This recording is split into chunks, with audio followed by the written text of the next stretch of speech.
answers. All right, shoot, Dolan.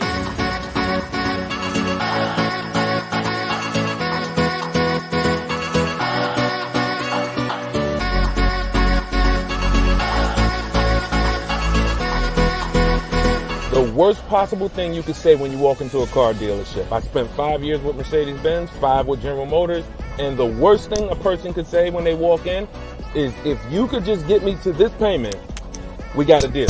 So your loan's probably still like 19, which means you got to pay to get out. You're upside down. It's called negative equity.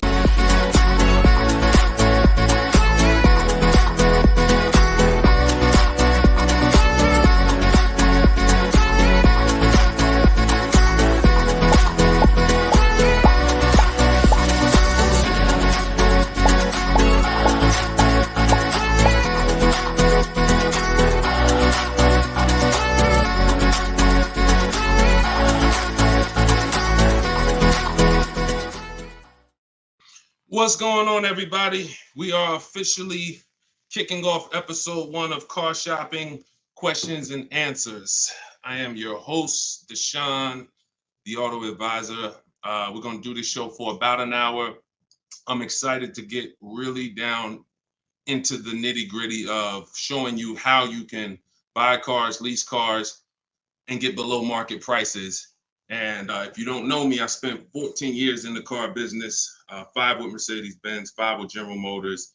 And now what we do is we devote our time and our energy into teaching you how to car shop with strategy, how to understand the things that you haven't been taught to understand. So we do rapid fire Q&A.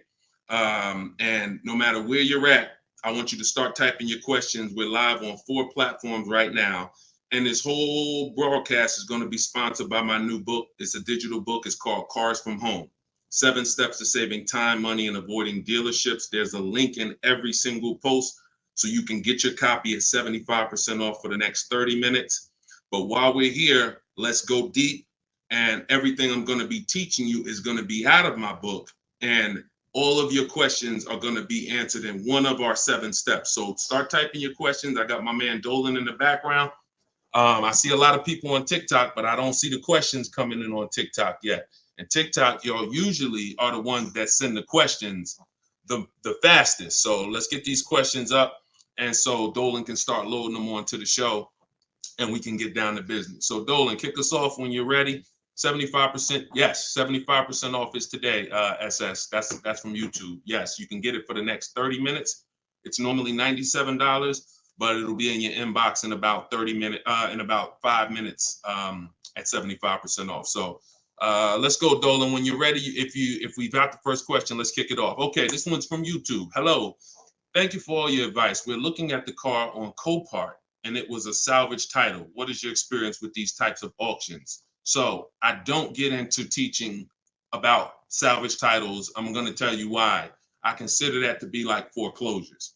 I'm not telling you that there's anything wrong with these cars. What I am saying is they're like foreclosures in real estate, which means you should be learning from someone who actually lives that life every day, because there are many risks. When a normal person starts entering into a high risk market, the rewards could be high, but also the risks are high. So I would tell you to find someone who's buying salvage titles, buying at auction, and learn from that person. Okay, go ahead, Dolan, shoot the next one up. Okay, this one's from Instagram. I got a lease with Nissan, not looking to go back to Nissan. Should I buy it out and then trade the vehicle in for what I want? This is a great question. First of all, can everybody hit the share button? And if you're on TikTok, can y'all just start tapping the screen and light this up? Because we want to set people free, and it takes all of us to do this. It takes the people who are committed to this mission. You want to save money. You also want your friends to save money. Tag somebody. They'll thank you. So this is a great question. The only time it makes sense financially to buy a lease is when you're keeping it another 8 years. I'm going to tell you why. I'm teaching something called the 8-year rule, because what you guys have to learn is the unseen expense. The unseen expense is depreciation. That's the expense you haven't been taught to see. You haven't been taught to focus on it. It's depreciation. That's the reason why when you buy a car today for $30,000, tomorrow, if you tried to sell it, it's not worth 30,000 anymore. It's worth 25. It's worth 24, whatever. That's depreciation. So when you keep your car long term, your car's value goes down like this. But when you keep it long term, the depreciation starts to level out. When you buy your lease, all you're doing is buying a pre-owned car. That's all you're doing. Yes, it's a lease that you had, but you have to start seeing it as it's just a used car. So you want to ask yourself, should I buy a used car and then turn around and sell it? That's what you're talking about. Now, Coach Mojo, we don't buy leases. What we do is we see if we can sell them for a profit. If you didn't know you could sell a lease, I want you to type a 1 in the chat. We're going to be peeling back a lot of things you're going to discover as you listen and you stay in this community. You can sell a lease. Most of you have heard of the term lease with the option to buy, but you're not familiar with lease with the option to sell. You have those rights no matter what. 9 times out of 10, we're going to exercise our option to sell. And how you sell, there's 3 ways to sell. There's 3 different types of what I call an equity assessment. This is step 2 in my book. You must do an equity assessment. If you have ever dropped your lease off to a dealership and you haven't done this, then you could have given them thousands of dollars without knowing. So what you're going to do is do an equity assessment by calling the bank, finding out how much you owe. You want to get your payoff. That's going to tell you, let's say it's $18,500. That's your customer payoff. Now what you want to do is you want to see who will pay you more than that, or at least that amount. And we don't go to dealerships for that. We go right online. This takes 20 minutes to do. We're going to go to CarMax.com, Driveway, Carvana, Kelly's Blue Book Instant Cash Offer, AutoNation, and Car Guru Sell My Car. This is going to get us 6 offers, cash offers. See, our cars are not worth what an algorithm tells us our cars are worth. Our cars are worth what a person is willing to pay for today. And when you see those numbers, that's going to tell you if you have equity versus not having equity. So the short version of your question is, Coach Mojo, you shouldn't be buying your car unless you're planning on keeping it another 8 years, because we teach something called the 8-year rule, which is if you're not keeping your car 8 years, you're not going to outlive the depreciation drop in value. So you shouldn't be buying it. You should be leasing. And I know a lot of you probably, you're well, Deshone, I was taught never lease. I was taught don't lease. I was taught don't lease. Well, you're going to find out the more you stay here, as you just dive in to financial numbers we go over, you're going to see that that's bad advice. And unfortunately, millions of people have been subject to bad advice that has been costing them money. Okay, so we'll go more into detail on that. There's only 2 ways to beat depreciation. Long-term ownership, that's our 8-year plus people. If you're keeping your cars, your next car, if your plan is to keep it 8+ years, I want you to type K in the comments for keeper. Type K in the comments if your next car, you're like, Deshone, my next car, I want to keep it at least 8 years. I want you to type a K. All right? Now, if you are not keeping your car at least 8 years, then you should be shopping for a lease, because that's how you're going to avoid depreciation. We're going to talk more about leasing, because you cannot just get any lease. You have to get what I call a good value lease. We'll go more into detail on that, but that's the foundation, Coach Mojo. Answer those questions first before you think about anything else. All right? Go ahead, Dolan. Shoot the next question up, man. Keep typing the questions, y'all. We're bringing them from all platforms. This one's from TikTok. What to do if you have no pre-approval letter, even with a 730 score? Okay, great question. We don't focus on pre-approval letters. What we focus on is making sure. All right, so I teach something called the bank bidding war. Everything we're going to do from now on is going to be a bid. Could y'all keep tapping the screen on TikTok? I see y'all running the lights up. When y'all keep tapping the screen, what it does is let TikTok know, listen, more people need to get over here, because we're talking about something that everyone needs to hear. So I appreciate y'all. Look, they're running them up. What to do if you have no pre-approval letter. So we were taught always get pre-approved. But here's the problem. People got onto it. Whenever we do something and the public starts moving in a way, the big companies adjust to it and they find a way to infiltrate it. Most of the companies that you're trying to get pre-approved from, that I'm trying to get pre-approved from, their goal is to isolate us. Something called restricted pre-approvals. I'm gonna tell you what a restricted pre-approval is and why we stay away from them. A restricted pre-approval limits where you can shop. We'll approve you, but only to shop with Carvana. We'll approve you, but only to shop with our dealer network. We'll approve you, but only to shop with a drive time dealer. Because a pre-approval is the whole purpose when you learn how we shop, which is to shop wide. When you start seeing to shop wide and get multiple offers and see the entire 100-mile radius within where you live as a huge market where people are competing to sell you a car, you'll start seeing why we never want to deal with a restricted pre-approval. So what we do is we use something called the bank bidding war. The only way, how many people have asked themselves, did I get the best interest rate? Type dollar signs. If you've asked yourself ever, you bought a car and you said, did I really get the best interest rate? Type a dollar sign if you've wondered that. See, the only way to get something we call price assurance, which is to guarantee. See, these are powerful words that I want you to add to your vocabulary when you're car shopping. We need to guarantee that we got the best interest rate. How do we do that? Getting bids. Experian wrote an article. They allow you to have multiple lenders pull your credit with a hard pull and compete and give you rates within a 14 to 45 day period. Now, don't ask me why they say 14 to 45 days. That's the window. I'm going to teach you how to do it in a way where it'll only take you 2 days and you're going to let tons of people run your credit and you're going to guarantee you got the best rate, and it's going to weigh on your score like one hard inquiry. So if one hard inquiry would have dropped your score 9 points, natural. We buy a car, a hard inquiry is going to drop our score. That's natural. But we're going to get 20 hard inquiries and it's going to drop our score the exact same way. This is how it works.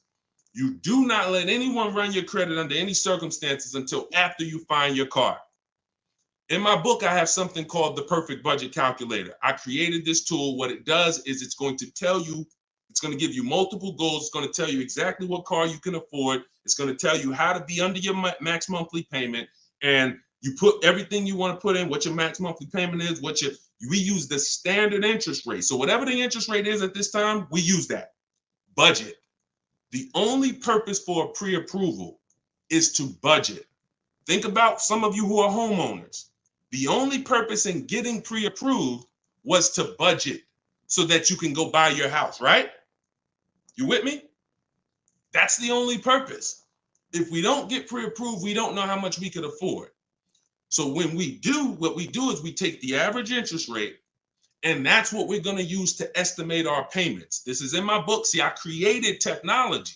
So some of you are saying, Deshone, is this just a book? No, it's not just a book. I have links in there. I have links to videos in there. I have platforms that I've created and calculators and tools that I created that I wish I could refer to you. No, but they're only in my book. So you can get the book. I'm going to teach you how to do things the manual way. Some things you can say, Deshone, I could do that manually. But if I'm telling you about a tool I created to use so that it can budget for you, then the only way to get it is to actually get my book. You can get it for 75% off in my TikTok bio. You can get it in my Instagram bio. You can go to deshonesbook.com, or you can scan the QR code and get your copy for 75% off for 30 minutes. But when you budget, you know exactly how much you can spend on a car, and you go find your car under that budget. The Perfect Budget Calculator is going to give you multiple goals. See, here's the problem. When you go out shopping for a car, you notice how you have a budget in mind and you typically tend to go over it. You say, I don't want to spend any more than $500, or I don't want to spend any more than $30,000. But you usually end up going over it because you don't factor in tax. You don't factor in how long the loan, you don't factor these things in. Okay, well, how much? They said I'm pre-approved for $30,000, but what does that equate to in a monthly payment? It's broken. It's a broken system. When we go out, we find the car we're looking for. That's when we are going to now let people run our credit. Never before that. We go out, you find your best deal on a car. That's when you come home and you let multiple people run your credit and fight it out to give you an interest, to give you a loan. See, because if you open up, if you let people run your credit before this, now they're going to give you a time limit. So even this is all answering this young lady's question about pre-approvals. The reason why they're garbage is because if it's a hard pull, they're garbage, because now they've started that window that I told you about. You got 14 to 45 days and it starts to count down.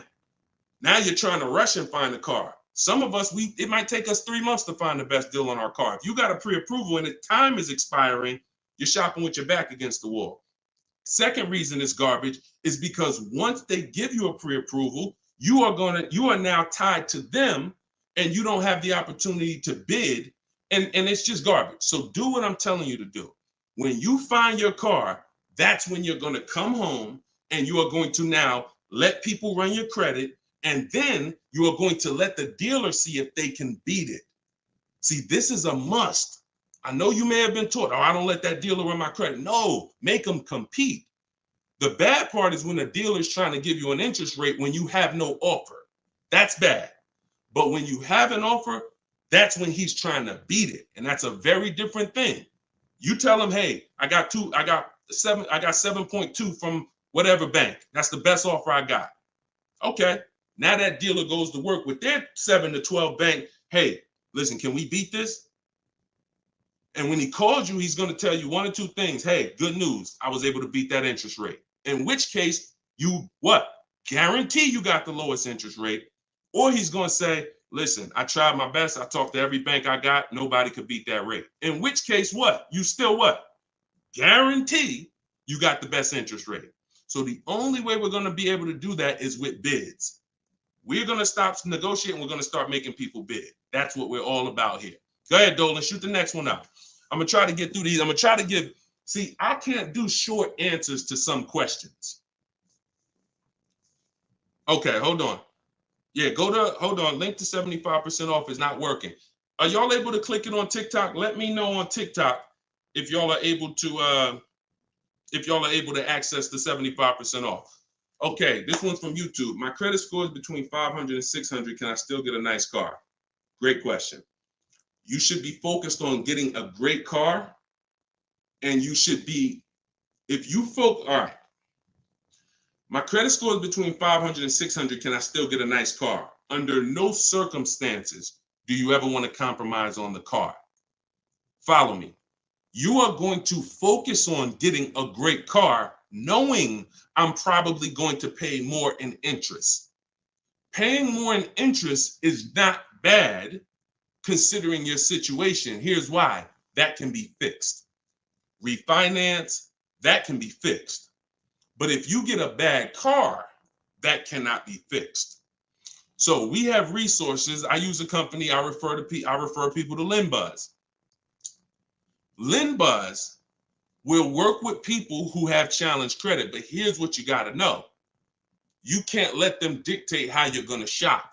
You must have your own shopping strategy. Now, there's two situations where if you have bad credit, how many years are you keeping the car?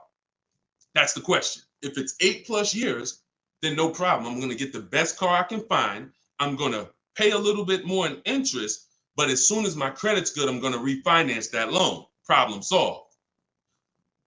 Second person is Deshone. I'm not keeping my car 8 years, but I need a car now. Perfect. You should be trying to set yourself up for a lease in 2 years, in which case you want to get the least expensive car that you can get a loan on.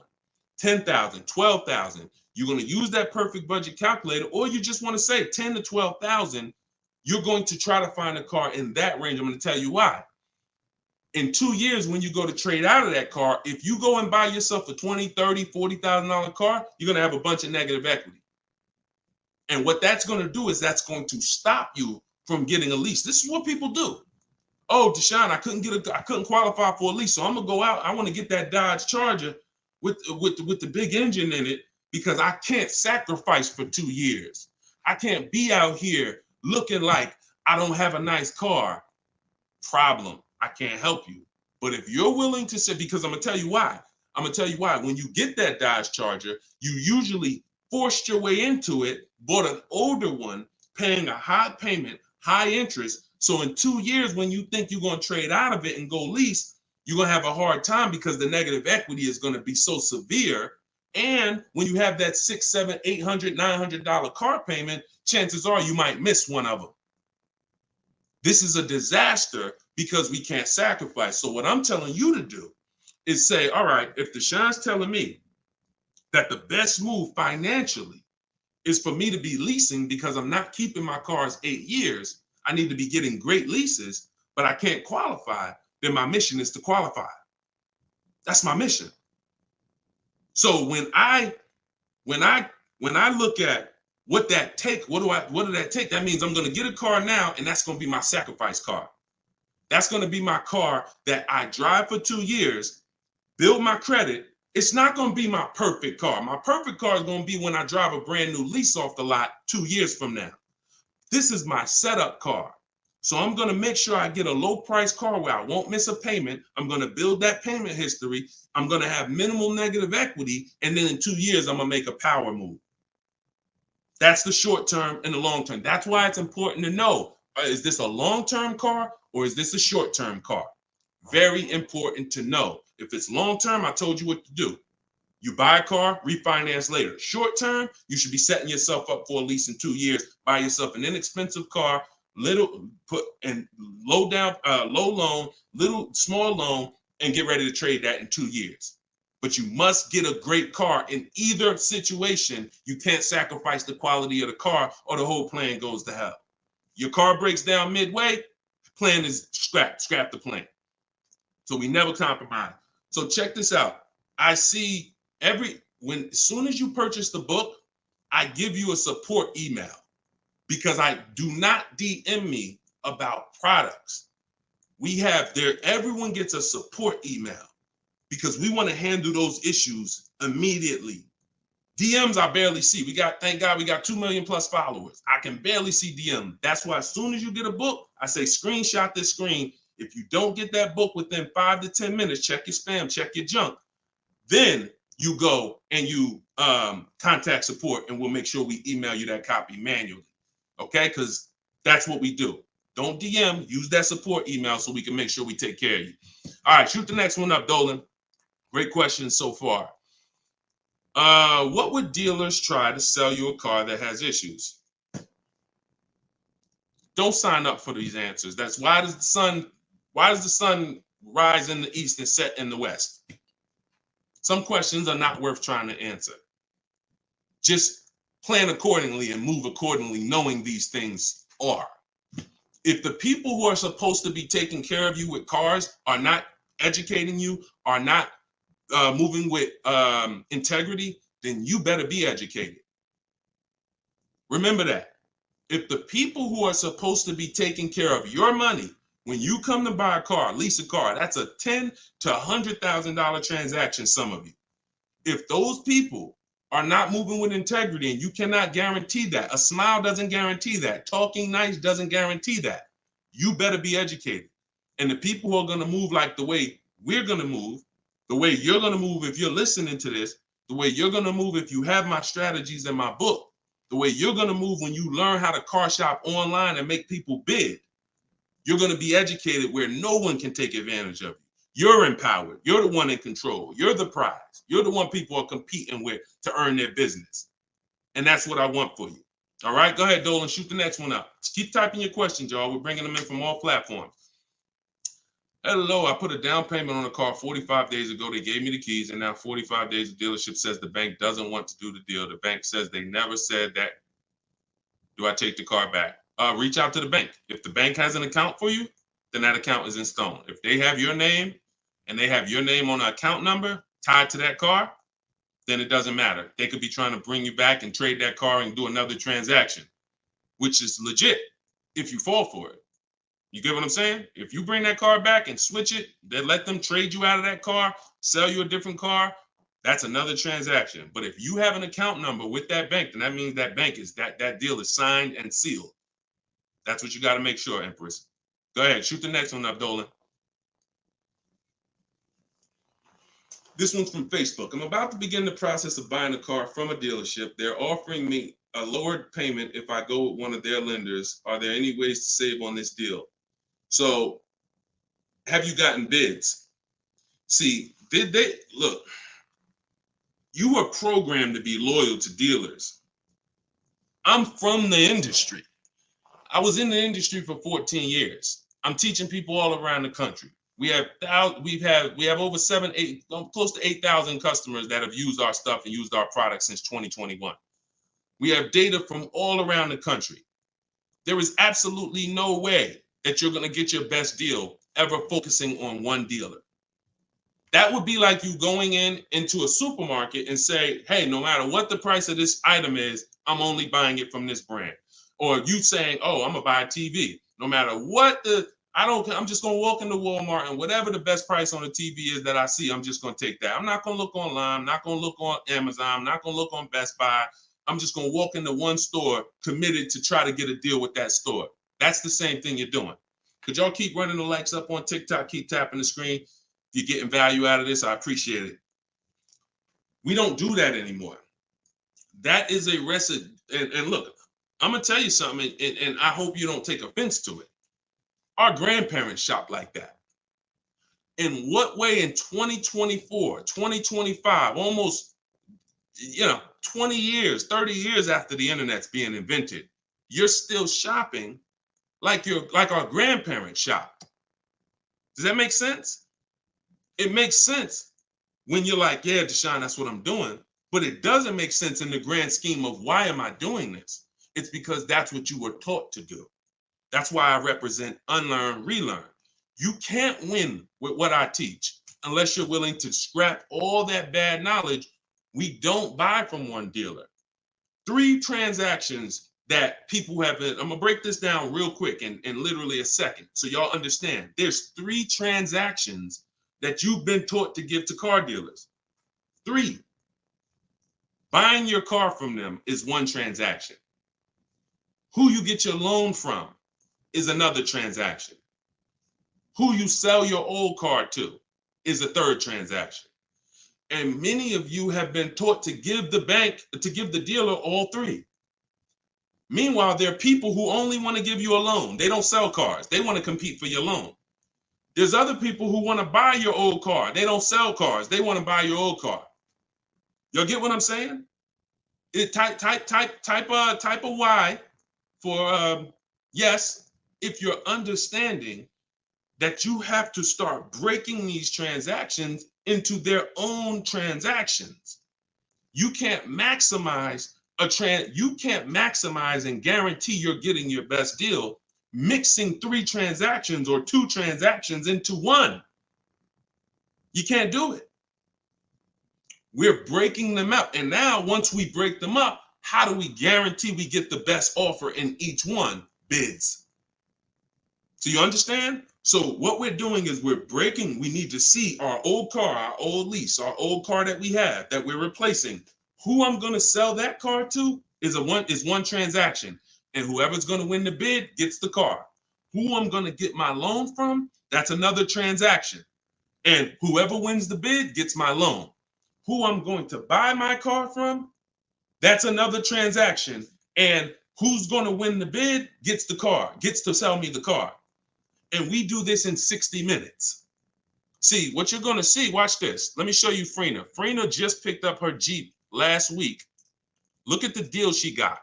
This is why you're never going to get these deals walking in the dealers. You're never going to be able to guarantee your best deal walking in the dealers. You're going to sit at home and be in control. Look at Frina's deal. She said, look, I'm a proud graduate. Cars from Home that's our video library. And, like I said, I coach people all around the country. She said, I picked up this baby yesterday. Look at the date. 2024 Jeep Grand Cherokee Anniversary Edition. Followed the program, used all the scripts. I have scripts in my book. I have scripts that we don't talk. Because if you have to talk, you run the risk of messing something up. No offense. I'd rather you type. If you'd rather type than talk, Type of 1. So contact the dealers, seal the deal, $579 a month. Look at the MSRP on this car. She got a hybrid one, $65,000 vehicle, almost 66. Her best deal, who won the bid, was a 0.88% lease. That is unheard of in the world. See, I teach something called the 1.5% rule for knowing when you're paying too much for a lease. The 1% rule has been around since way before I even got in the car business. If you could lease a car for 1% of the MSRP, no money down, no money out of pocket, you stole a car. This is 0.88%. I owe it all to Deshone. Without this program, I wouldn't have had the tools to shop from home. Shopping from home the right way is how you're going to win. Some of you may have tried, Deshone. I tried. It seems hard. Yeah, because once the internet was invented, internet salespeople got invented. And internet salespeople are trained to make it hard. They got to make money. And what they're going to do is they're going to make it hard for you to get a deal done, because half the time you don't even know the information you need to give them to get a quote. Hey, I got to give you where I work at. See if I qualify for any rebates. I got to tell you what cars are in my household. See if I qualify for any rebates. I got to tell you, what affiliations I have. I got to tell you what my date is. I have something called a no later than date. What's my deadline? Hey, I could buy a car, Deshone. I don't need a car for about 3 months. Should I start shopping now? Yes, you should. Because if you get in the market now and you can buy a car today, but you don't need it for 3 months, that's called leverage. See, most people walking in the dealers, they're like, hey, I need a car this week. I need a car today.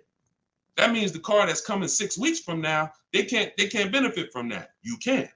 But you got to learn how to give this information. And this is why when you try to shop online, you have a hard time, because you don't know. You're defensive and you're like, I'm not giving a dealer what they need, but I'm also not staying in a position where I don't give them too much information where they can use it against me. So that's what we'll learn. Everything I'm teaching you is, if I can boil it down to a couple simple things, mastering the science of shopping from home. That's why my book is called Cars from Home, 7 Steps to Saving Time, Money, and Avoiding Dealerships, and making people bid for your business. We can sum that. Once you master those 2 things, you're going to save more money in 60 minutes than you ever saved going in the dealers 2, 3, 4 times, spending hours in there. And you're going to have price assurance, which is guaranteeing that you couldn't have saved any more money. That's what Freenah has. That's what I want you to have. Go ahead, Dolan. Shoot the next one up, brother. Keep typing your questions, y'all. We're bringing them in from all platforms. Let me bring Freenah's pick down. All right, perfect. Shoot the next one up. All right, I'm trying to fly through these, y'all, but I can't give short answers. You get what I'm saying? I got to give you the full answer. Can you get a great deal on the lease vehicles on a Range Rover? Okay, great question. You can't control the lease program. The lease program is what's going to dictate when the dealer wins the bid. Let's say a dealer, I always teach, when you start getting bids on a lease or on, you should see about at least a $3,000 to $5,000 difference from your best offer to your worst offer. Now, sometimes it's more drastic than that. You're doing it, you'll see a $7,000 difference from your best offer to your worst offer, but you need to see a spread. I'm going to tell you why. 80% of dealers are overpriced. So when you start getting offers, if you don't get enough offers to where you see that spread, you haven't gotten enough offers. I teach you need to get at least 5. In my book, I have something called the 25 to 5 strategy. So once the whole purpose of a bid is to find the dealer that's willing to discount the car and sell the car lower than all their competitors. And if there's any rebates, to disclose them to you. That's only going to come through bids, because you don't know who you're dealing with. An 80% dealer is not going to tell you all the rebates. An 80% dealer will tell you, okay, yeah, there's no rebates, but there actually is. 80% dealer is going to say, all right, yeah, there's $1,000 rebate. Hey, but there's actually $2,500. So you can't depend on an 80% dealer. You have to get multiple offers and reveal who the actual dealers are who is going to win the bid. Now, once that happens on a lease, the lease program is in the background. And if the lease program is trash, then you're going to be over 1.5%. And over 1.5% means the payment you're paying, when it's more than 1.5% of the MSRP, that means you're paying too much for a car you're giving back. See, I was concerned to start making lease videos because I knew when people started finding out how good leasing was, they were going to just go into dealers and say, hey, work me up a lease. Problem with that is, if you don't know how to get a great lease, you're going to get a bad lease, sign up for it, and it's still going to be better than your history of purchasing. So you're going to think you won, but you left thousands of dollars on the table. So I don't want to teach you about going after leases until you learn how to get multiple offers so you can reveal the best deals. But what we do is we always with leases have 3 options because we can't control the lease program. And if we can't control the lease program, we need to have a bet. Because look, y'all, there's tons of companies out there that are offering bad leases and people are signing up for them, especially some luxury brands. Every car has a different lease program. Luxury brands will say, hey, we're going to put a bad lease out there because we know we can ego sell people, which means, hey, come on, Mr. Jones, come on. How long you been driving Range Rovers? Man, I've been driving them for 12 years. All right, well, come on. You really gonna leave Range Rover over a couple dollars? Yeah, but I mean, the lease seems kind of high. It seems like, I'd be better off buying the car. No. If you don't know that, they're going to ego sell you. So until people stop signing these bad leases, we are not going to get to the point where some of these banks say, all right, we got to stop with the bad lease deals. Now, conversely, opposite end, there's phenomenal lease deals out there. Like Yusufrina. I'll show you a couple more before we jump off the show. So it's harder to get a great lease deal because there's a lease program. It's easy to get a car if you're buying brand new through bids. Easy to save thousands of dollars. But we can't dictate the lease program. And we're not going to sign I will never say to you, sign a bad lease. Dealer will tell you, oh, look, I'm beating all my competition. Phil, man, look, I'm saving you like $6,000. Man, I wish I could lower the payment, but the lease program's not good. That's okay. That's why it only takes us 60 minutes to get these quotes. We don't want to spend hours to find out it's a bad lease program. We pick a car, we get our bids. Within 2 days, we're going to know if it's a bad lease program, in which case we move to our Plan B vehicle. Okay? So everything I'm teaching is out of my new book. It's called Cars from Home. It's a digital book. It's called Cars from Home, 7 Steps to Saving Time, Money, and Avoiding Dealerships. Your goal is to master the science of car shopping from home and to start making people bid for your business. All right, that's everything it's going to show you in 7 steps, and you can get it for 75% off in my TikTok bio, or you can get it in my Instagram bio, or you can get it in my you can go to deshonsbook.com or scan the QR code. Go ahead, Dolan, shoot the next one up. This one's from TikTok. How do I get out of negative equity? 3 options for negative equity. That's it. And after I tell you these 3 options, I need you to know the cause. The cause is super important because I can give you a Band-Aid, but if you don't know the cause, you're going to continue to be in trouble. 3 options. 2 lead to a new car. 1 doesn't. Negative equity is the bad credit to people with good credit. Because if you have too much, it will stop you from getting your car. So your first option with negative equity is to pay it off. Here's what happens. You want to use that equity assessment process that I told you about a little while ago. You're going to call your bank, find out what you owe. After you find out what you owe, you're going to go to those websites I mentioned, CarMax, Driveway, Carvana, Kelly's Blue Book Instant Cash Offer, AutoNation, Car Guru, Sell My Car. That's going to give you 6 cash offers. These people are bidding on cars every day. They usually put their best offer out there. In 30 minutes, you'll have 6 offers. They pay more than dealers on average. In fact, 2 or 3 of those bids you're going to get are actually from dealers. So it's a nice mix of offers. 3 of them are from online car buyers, CarMax, Driveway, Carvana. 3 of them are from car dealers, local car dealers. So it's a nice mix, but they're bidding. That's going to lead to the least amount of negative equity because remember, when you get bids, you're getting the most value. You're getting the most savings. You're getting the most money when you are getting bids. So let's just say you pull your payoff in at $16,000. Your highest bid is $14,000. That means you have a $2,000 negative equity gap. You are much better off coming up with the $2,000 and paying that car off and going into your next transaction clean. That is the best way to go. Because now, if you can't do that, I'm going to tell you why it's the best way when I tell you the second way to get out of negative equity. If you can't pay the difference, then that means you must bring that car. You can't do a separate transaction with that car because you need the dealer who you're going to buy the car from to wrap the negative equity into the new deal. They are still going to win the bid. You must, in all cases, only deal with dealers who won the bid. But once they win the bid to sell you the car, now when you come to them, you're going to now bring your old car into it and see what it's worth to them. When you see what they can pay for it, you're going to see in most cases, it is not going to be the highest number you got from the online buyers. So if the online buyer's highest number was 14, maybe that dealer can only pay 12,200, 12,500. And you might say to them, hey man, but CarMax was offering me this. They're not going to be able to match it in most cases. It's just not possible because they can't win both bids.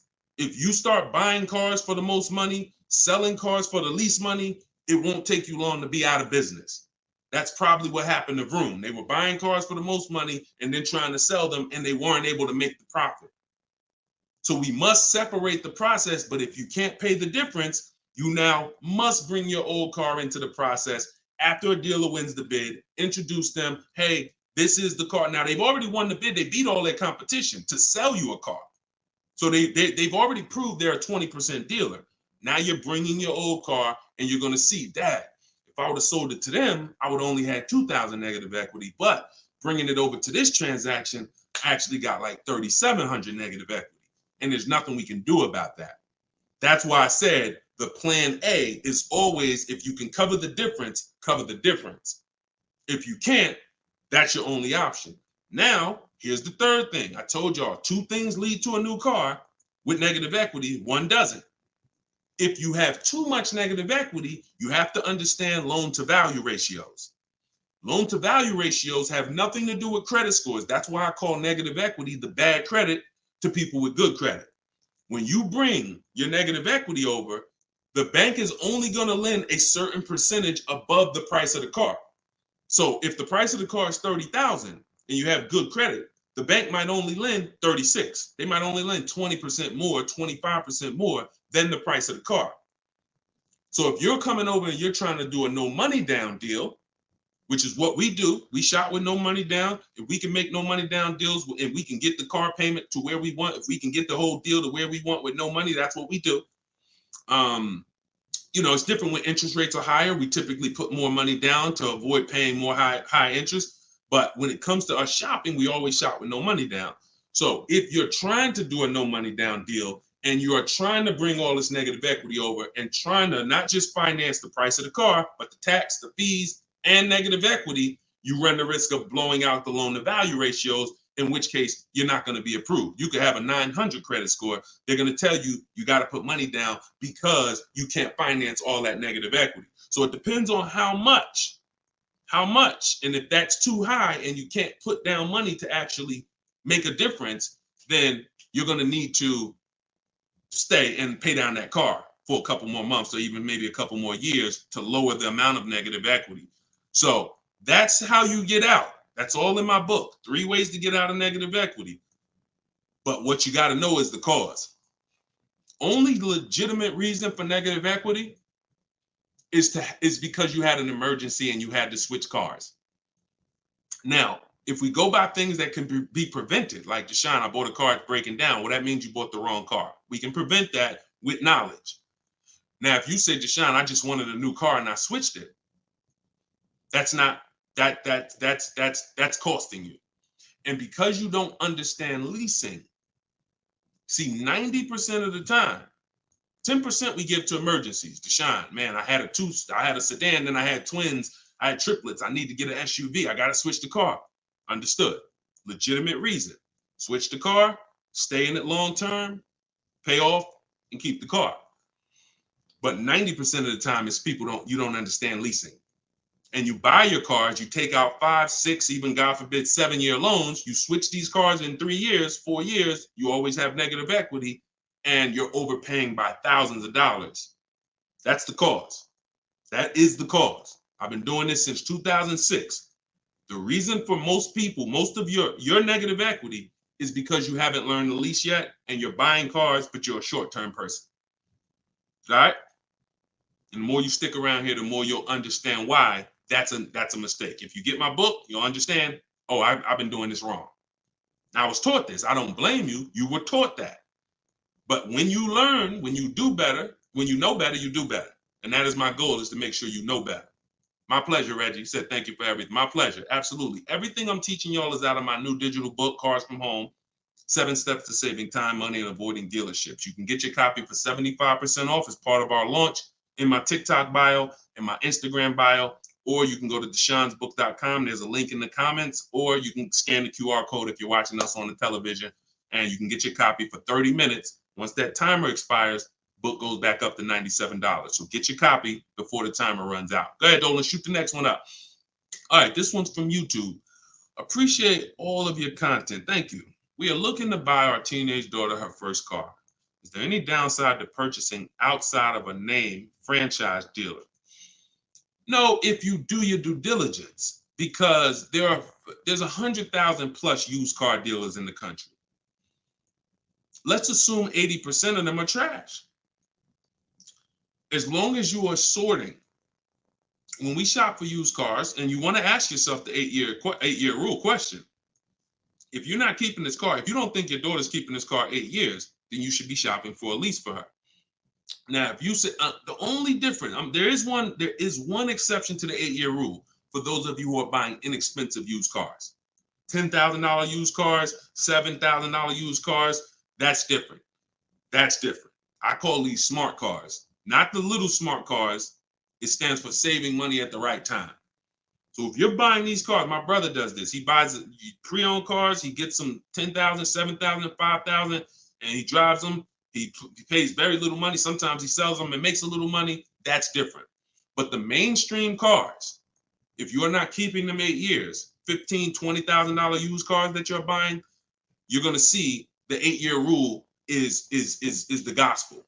You should be buying cars if you're keeping longer than 8 years. You should be shopping for aggressive leases if you're not keeping 8 years. So let's assume you're going to keep this car 8 years. When we are buying from used car dealers, y'all, we are absolutely shopping 100-mile radius, at least. That's usually where we start. And then we're going to search, and we're going to narrow down based on title history, based on service records, based on accident history. And then we need to verify that the price that they advertise online is legit, because there is something going on right now. It's been happening for a few years. They know you're looking for online prices. So what they do is they put a price online that they don't intend to honor. So the first thing, so we narrow it down based on those things. And when we get to this final step where we got our top 3, top 5 choices, we need to see who's going to do bogus fees, who's going to try to hit us with bogus fees, in which case we eliminate them.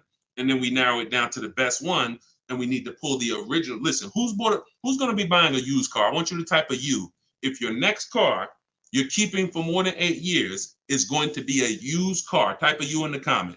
In the comment section. Or if you've purchased a used car in the past, type a U in the comment. Type a U in the comment. Okay, Snowman, I see you. Felicia, I see you. Miss Bambi, I see you. Reginald, I see you. Okay, so we got a lot of people. Okay, all right, we got a lot of people who are going to be buying a used car or have bought a used car in the past. What I just told y'all is how we're going to talk about how we're going to get a quality used car. Plus, I do something, step 4 in my process is we have to do a longevity check. Some of these cars have data that shows they don't last more than 80,000 miles before the transmission goes out. If you don't know that, then there's nothing you can do but be surprised when the transmission goes out at 78,000 miles. So we always want to do a longevity check on Google. We search these things. But the other way, what I just told y'all is how we make sure we're getting a quality car. Accident, title history, service records, accident history. But when it comes to now the value, Deshone, how do I make sure I'm actually getting a great price? How do I make sure that the car I'm buying is the best price in the market? We need to know the original price of the car. We need to know what the car was brand new. Because what you've been taught is to focus on what the website tells you. Is this a good deal? Great deal, below market. Because websites, their job is to be accountable to the people paying them. And if they were telling you that this car that you're looking at for $30,000 was originally $38,000, and it's actually only being discounted $8,000 from when it was brand new. If they were telling you that, then no one would be buying those cars, in which case no one would be paying them to list their cars on those websites. So they're not accountable to you or me. They're accountable to who pays them. So we find out through the window sticker what the original price was. Carfax has agreements with some brands where they will actually give you the original window sticker, but we must get the original window sticker. And when we get the original window sticker, that's going to tell us the discount with something I call the true value percentage. We created this.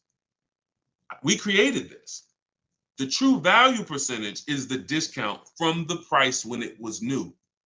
And that's all that matters when you end up choosing a car. Give you an example as we wrap this question up. If you're looking at three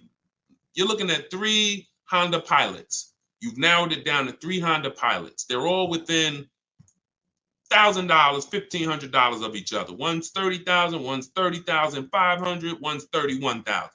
Similar mileage, similar title history, similar everything. We get stuck right there. We don't get stuck when we get the original window sticker and we see that one of those Honda Pilots brand new was $45,000. One of them brand new was $49,000. One of them brand new was $53,000. You see how immediately access to that information separated the value? They all look similar. Type $signs if you got that revelation. If you understand that just that bit of information, I'm looking at 3 cars, they all look similar. Dag, they all look good, similar mileage, similar price on these websites. Which one do I pick? Man, I'm stuck. Knowing the original price, one's 46, one's 49, one's 53. The one that's 53 immediately becomes way more valuable than the other 2. That's what we're talking about. See, it's my job and my mission is to show you how to car shop online, show you how to master the science of car shopping online, show you how to make people bid for your business, and to show you where the hidden money is that you have not been trained to see. Everything I'm teaching is in my book. I don't hold back on these lives. You guys could tell. But if you're like Deshone, I want all this information in one place. I want to be able to use this as my car shopping Bible for the rest of my life. Digital book, Cars from Home, 7 Steps to Saving Time, Money, and Avoiding Dealership is in avoiding dealerships in my TikTok bio, in my Instagram bio, and it's 75% off as part of our launch. Get your copy, use it, and win. All right, let's go, Dolan. Shoot the next one in. Great questions today. Let's go. Keep typing them, y'all. We're going to try to get through as many as possible. How many miles can you drive a leased vehicle? Great question. Many of you were taught that you have to take what they give you. Or some of you were taught they only do 10,000 miles a year on a lease. All of that was bad information. You pick the mileage on your lease, and there are leases that go up to 30,000 miles. Now, some of you might say, well, who drives 30,000 miles a year? Who drives 25,000 miles a year? If you drive 25 or 30,000 miles a year, type HM in the comments for high mileage. So when you think about that depreciation curve that I told you about, your car's value normally, if you're a normal driver, your car's value goes down like this. If you're a high mileage driver, your car's value goes down like this. And so the mission is always to avoid the unseen. This is the unseen expense. I want you to always keep this in mind, because as long as you keep this in mind, buying versus leasing is going to be paramount to you, because you want to avoid this. If you're buying cars 2, 3, 4, 5 years, switching them out, you're switching them out when they're losing the most value. But long term, the value cools off, the depreciation levels out. You don't lose as much value over the years. Some of you have cars that's been outside for 8, 9, 10 years. That car is going to be worth about the same amount it's worth today, a year from now. You've won. That's the goal, to get to that level. If you're buying, if you're like Deshone, I'm not keeping a car 8, 9, 10 years. I'm not going to ever reach that level. Then you should be shopping for leases to avoid the depreciation hit.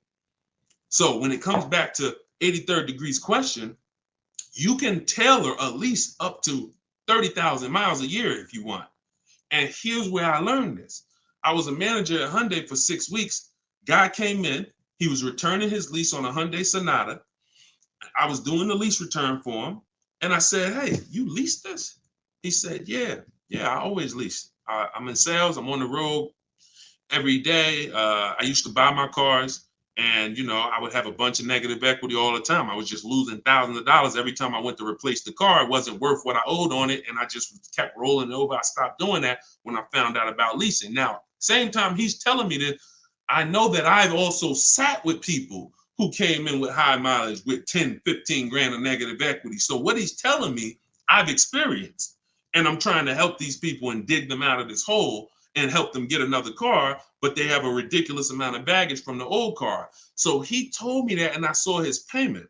And I said, man, this payment is only like $175 a month more than a really good deal on a regular lease. And so from then I understood. I'm going to teach people that you need to understand, if you get a great lease deal and then you bump the mileage up from 12,000 to 22,000 or whatever you need, you're going to pay thousands less than if you bought the car and just took that depreciation hit. You bring that car back with 75,000 miles in 3 years, the car is worthless, but you still owe $17,000 on it. That's the difference. So leasing mileage, you pick it, and you can customize it up to any amount. But we always shop for 12,000 miles a year. Always. We don't shop for high mileage leases. When we get our quotes, if you're using what's in my book, the 25-to-5 strategy, we get our quotes with 12,000 miles a year. And once somebody wins the bid, then we convert the bid. We tell the winning dealer, hey, could you show me what the payment's going to be with 18,000 miles a year? And then we customize the lease. If we're going to do any down payment, we always customize after we've identified the winning dealer. Great question. Great question. Go ahead, Dolan, shoot the next one out. Great questions today. All right, keep typing them, y'all. What advice would you give a first-time buyer who doesn't want a car note? Then go save up your cash and go get the best car you could afford. But why is it we always, Whitney, just send an email to support. If you're having trouble getting your book, just send an email to support. We'll send you a copy manually. Oftentimes it's a little one letter's different in the email. So that's why as soon as you purchase, I always give you that support email so that we can make sure you get your book. Okay? But what advice would you give to a first-time buyer who doesn't want a car note? Save up your money, get the best car you can afford. But here's what I want to ask you. Why is it that the only time we want to avoid a monthly payment is with a car? We don't say to the electric company, I don't want a monthly payment. We don't say to the water company, most of us who are buying a house, we have a mortgage. Most of us who are renting, we pay rent every month. Why is it that the only thing that we say we don't want a monthly payment on is a car? Why? Now, I'm not telling you paying cash for cars is bad, but I'm telling you that if you're dealing with a mindset that is, I'm going to pay cash and save up and get a car that is less than a quality car because I don't want a monthly payment. So I'm going to get a car, save up, scrape together some cash and get a car that is less than I could actually get if I used a little leverage, little loan. See, there's something called over leveraging. I'm going to take a 7-8 year loan to afford a car. That's called over leverage. That means you're trying to get a car that you truly can't afford, but you're going to use the bank's money to actually do it. That's over leverage. That's like going in and saying, hey, I'm going to get a 50-year mortgage because I don't want to buy a $300,000 house, $400,000 house. I want to buy a $600,000 house. So I'm going to get a 50-year mortgage so that I could afford the monthly payment. When you do this, when you do this, there's, again, cash buyers. Nothing wrong with that. But I'm concerned with the mindset, the reasons why. Because the reasons why it makes sense to pay cash is to avoid the interest if interest rates are high. 7, 8, 9%, you want to pay cash? Great. But there are people who come into the dealer. I was blessed to work in some very affluent towns, white collar and blue collar towns. So I had people making 30, 40,000 a year. I had people making 30, 40,000 a month. And what was interesting to me is those who were able to afford paying cash for the car could write a check, because when I would ask them, how are you going to pay for the car? They would ask me, well, what are the rates? If I had a 0% interest rate or 1% or 2%, if their money was making money for them, they wouldn't put it into the car because they see the car as a depreciating asset. What does that truly mean? When I put 30,000 into the car, what is my 30,000 worth to me in 5 years? Let that sink in. Anybody who's paying cash for a car, if you're bringing money out of stocks where you're getting 8%, 7%, 10%, bringing it out of real estate where you're getting 10%, 12%, 15%. When you put that 30,000 in a car, what's that car worth in 5 years, y'all? What is a $30,000 car worth in 5 years? Average miles, 60,000 miles driven on it, 30,000. What is it worth in 5 years? Throw some numbers out there. Throw some numbers out there. Let's see. See what we come up with. My guess is 30,000. Knew that car in 5 years is probably worth like 14. Okay, Pink Butterfly said 13. 19 is too generous, I think. 17, 12. See, some people may be confused about this seller's market we had for 3 years because you might have just sold the car in 3 years and made some money over the last 3 years. That market's gone. So you might have really said, Deshone, I bought a car for 30 and I sold it in 3 years. I sold it in 2022 and I got 23 for it. Well, that's never going to happen again unless we have another, worldwide inventory shortage, in which case resale values go up. Normal market, yep, 12, 13, 14, 15 generously. So a person who's looking at their cash and what their cash is doing for them, they look at that. I put that money in my car, 30,000. That money could have been in the market, and that 30,000 in 5 years could have earned me another $6,000 of interest, $7,000. In which case I'm up. But at that 30,000 in the car is worth now 15 or 14. So these are the things. I don't teach one size fits all. I teach custom. I teach it depends on what you're doing with your money. If your money's invested and interest rates are low, then leverage a little bit. If your money's not invested and you're like, Deshone, I got my money in the mattress, I got my money in the bank, I'm not really doing anything with it. All right, pay cash, keep things low. Keep things low. If interest rates are high, pay all the cash, higher down payments, get the loans out of here faster. That's why, see, one size fits all car buying advice, I hate. That's what has failed you. This one size fits all formula. Everyone should do this. Everyone should pay cash. Everyone should get a used car. That one size fits all, no one should lease. One size fits all formula fails every time because it doesn't take into account real finance. All right, go ahead. Great question. Go ahead, Dolan. See, and I'll answer the question and then go into a little spin-off answer. All right, this one's from Instagram. If I want to keep my car for 8 years, should I finance the car? Absolutely. The goal is to get the best car and the best value. So if you can't pay cash and you say, I want to get a better car, what I teach is when you start budgeting, you are going to now see, can I get a new car or is my budget for a used car? The goal is to get everything you need. And really, if you could get everything you want, even better. What's the difference, Deshone? Well, needs is I gotta have 3 rows because I got 4 kids. Needs is I need a car that has enough power to get me on the highway because I'm on the highway a lot and I can't have an underpowered car. That's a need. A want is, I want the leather, I want the big sunroof. So you must get all your needs at all times. You cannot sacrifice needs. I want y'all to put these two things into very important buckets, needs and wants. Needs and wants is the goal. Once the budget gets compromised, once you get out there, if you see I can't get the car I want with everything I need, everything I want, the wants have to scale back. The wants have to scale back, not the needs.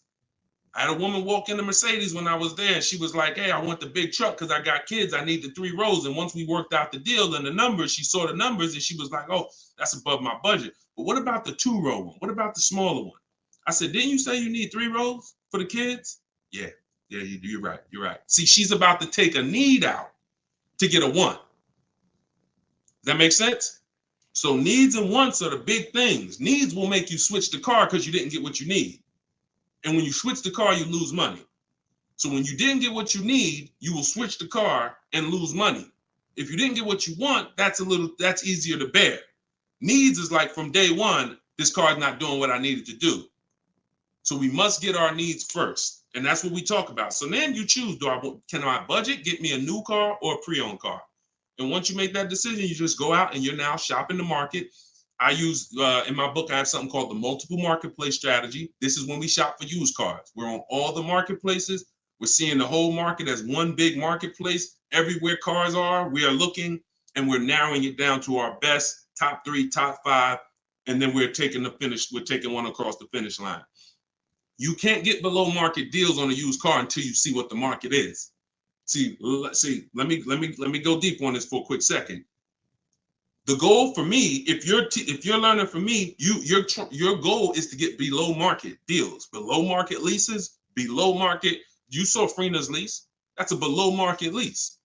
That's not a lease that you see advertised that people are getting. So below market pre-owned cars. In order for you to get a below market pre-owned car, you got to know what the market is. So sometimes you're going into one dealer and you're looking and saying, okay, let me negotiate with him. That's a mistake. You don't know what the market is. When you see the low side of the market on a used car, now you're able to see, again, if you're shopping the right way, there's always a spread because there's always people untrained who are going to pay the higher prices. They're going to walk into those dealers. They're going to go back and forth, take $2,000 off. They think they won, but you were negotiating with one of the higher price dealers. So because he took $2,000, $3,000 off, you think you won, but you were at the wrong dealer to begin with. So once you actually see the low side of the market, we zero in on that.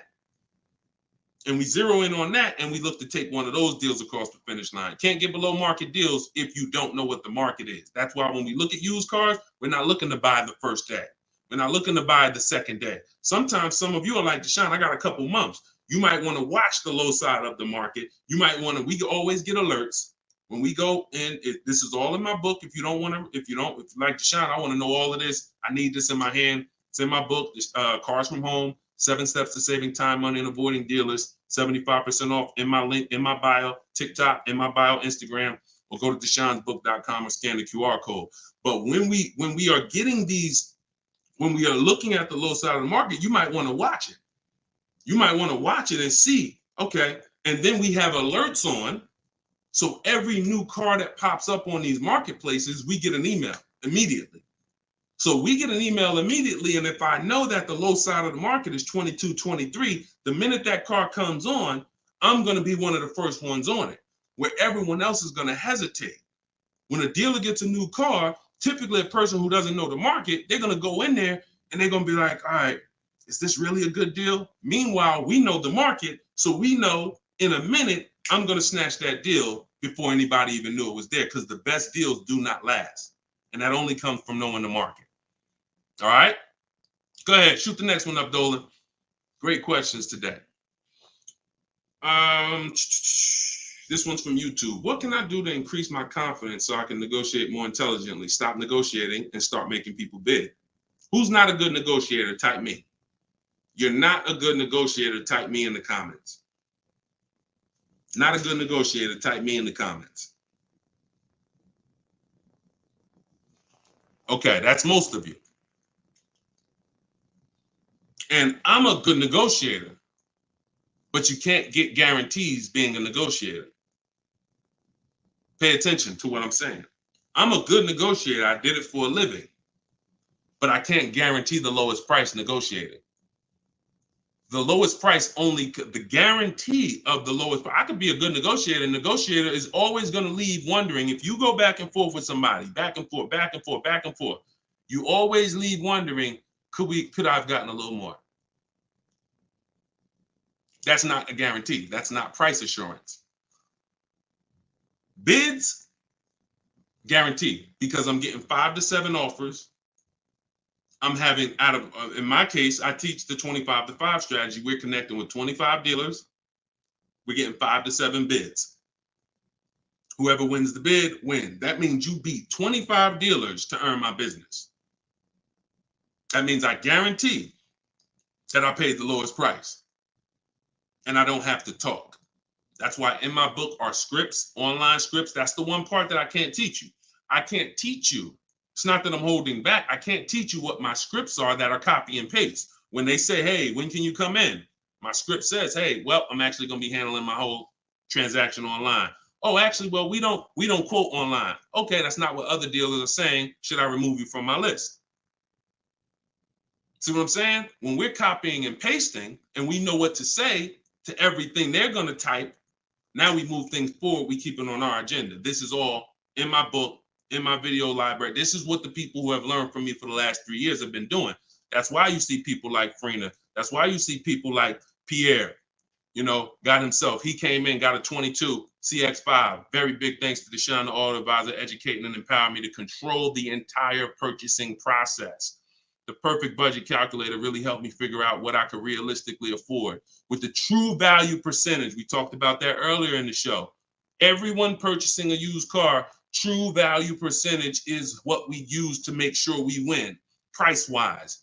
I spotted the best deal, 6 similar listings, saved over 20% off the original MSRP. I also shop for my own financing. See how we break these transactions down? You see how he's breaking the transactions down? That's how we get bids in each category. Also, I shop for my own financing, got the dealer bank to match it.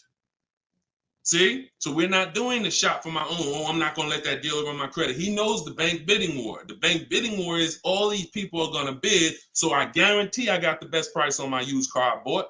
I guarantee I got the best loan because the dealer couldn't beat it, but they were able to match it, which means it saved me the time. I didn't have to go through that. And the dealer, see, we guarantee. That's what I want for y'all. And the icing on the cake, learning about bogus fees and walking away from dealers not willing to remove them. Now, the walking away, he's talking about not physically. He's talking about next, not physically, because we're home. We're not going into dealers walking away. Some of you said, Deshone, if I don't get a good deal, I just walk away. That means somebody wasted your time. And when you walk away, you still need a car. So you're not hurting the dealer when you walk away. Someone's going to buy that car, even if it's overpriced, and they're going to look at you and say, well, you still need a car, so it's really your loss. When you learn to do this while you're in your living room, you'll understand I don't need to walk away ever because I'm in control. No one's going to waste my time. And this only comes from mastering the science of shopping from home. That's why my new digital book is called Cars from Home, 7 Steps to Saving Time, Money, and Avoiding Dealerships. Go get your copy for 75% off. Use it. Everything is in there, from high mileage driving strategies to leasing to giving you a video to help you understand leasing. Some of you are like, Deshone, I was taught all my life never to lease. If that's you, type me. What you're going to see is I link you to a video from the Cars from Home library where I actually break down for you leasing versus buying. So by the numbers, so you can understand. Some of you that's what it's going to take. You've been programmed so bad about leasing, you need to see it by the numbers to understand that this is costing me money, not understanding this. So that's in there. Purchasing, high mileage driving strategies, links for people with bad credit, and how you're going to get your cars even with bad credit. It's all in there. Get your copy for 75% off for the next 30 minutes. Once the timer expires, it goes back to $97. And win. Use it and win. Listen, we're an hour and 15 minutes in. We want to keep these broadcasts, these episodes. It's episode 1. You know, if you are subscribed to my email list, you'll know when we're live. You'll know when we'll be doing these shows, and you can hop on with us. We want to do, you know, because you see all the questions. You know, the only way I could get through all the questions is by giving y'all little short, little one-word answers. That what is that going to really do for you? So yeah, we might only get through 15, 18 questions because I'm giving you the thorough answer.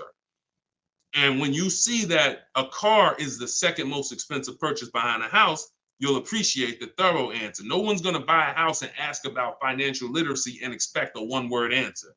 So we shouldn't do it with cars. When cars, we're going to buy more cars than houses. So get your book, y'all. We will be back. We'll be back for another episode very soon. If you're on my email list, you'll know. And I appreciate everybody for tapping in. This is episode 1. We got a lot more coming, and we're going to keep dropping these jewels. Keep unlearning, keep relearning. For the people that got the book, thank you. And for the people who continue to help share this message, appreciate you. We'll see you on the next one.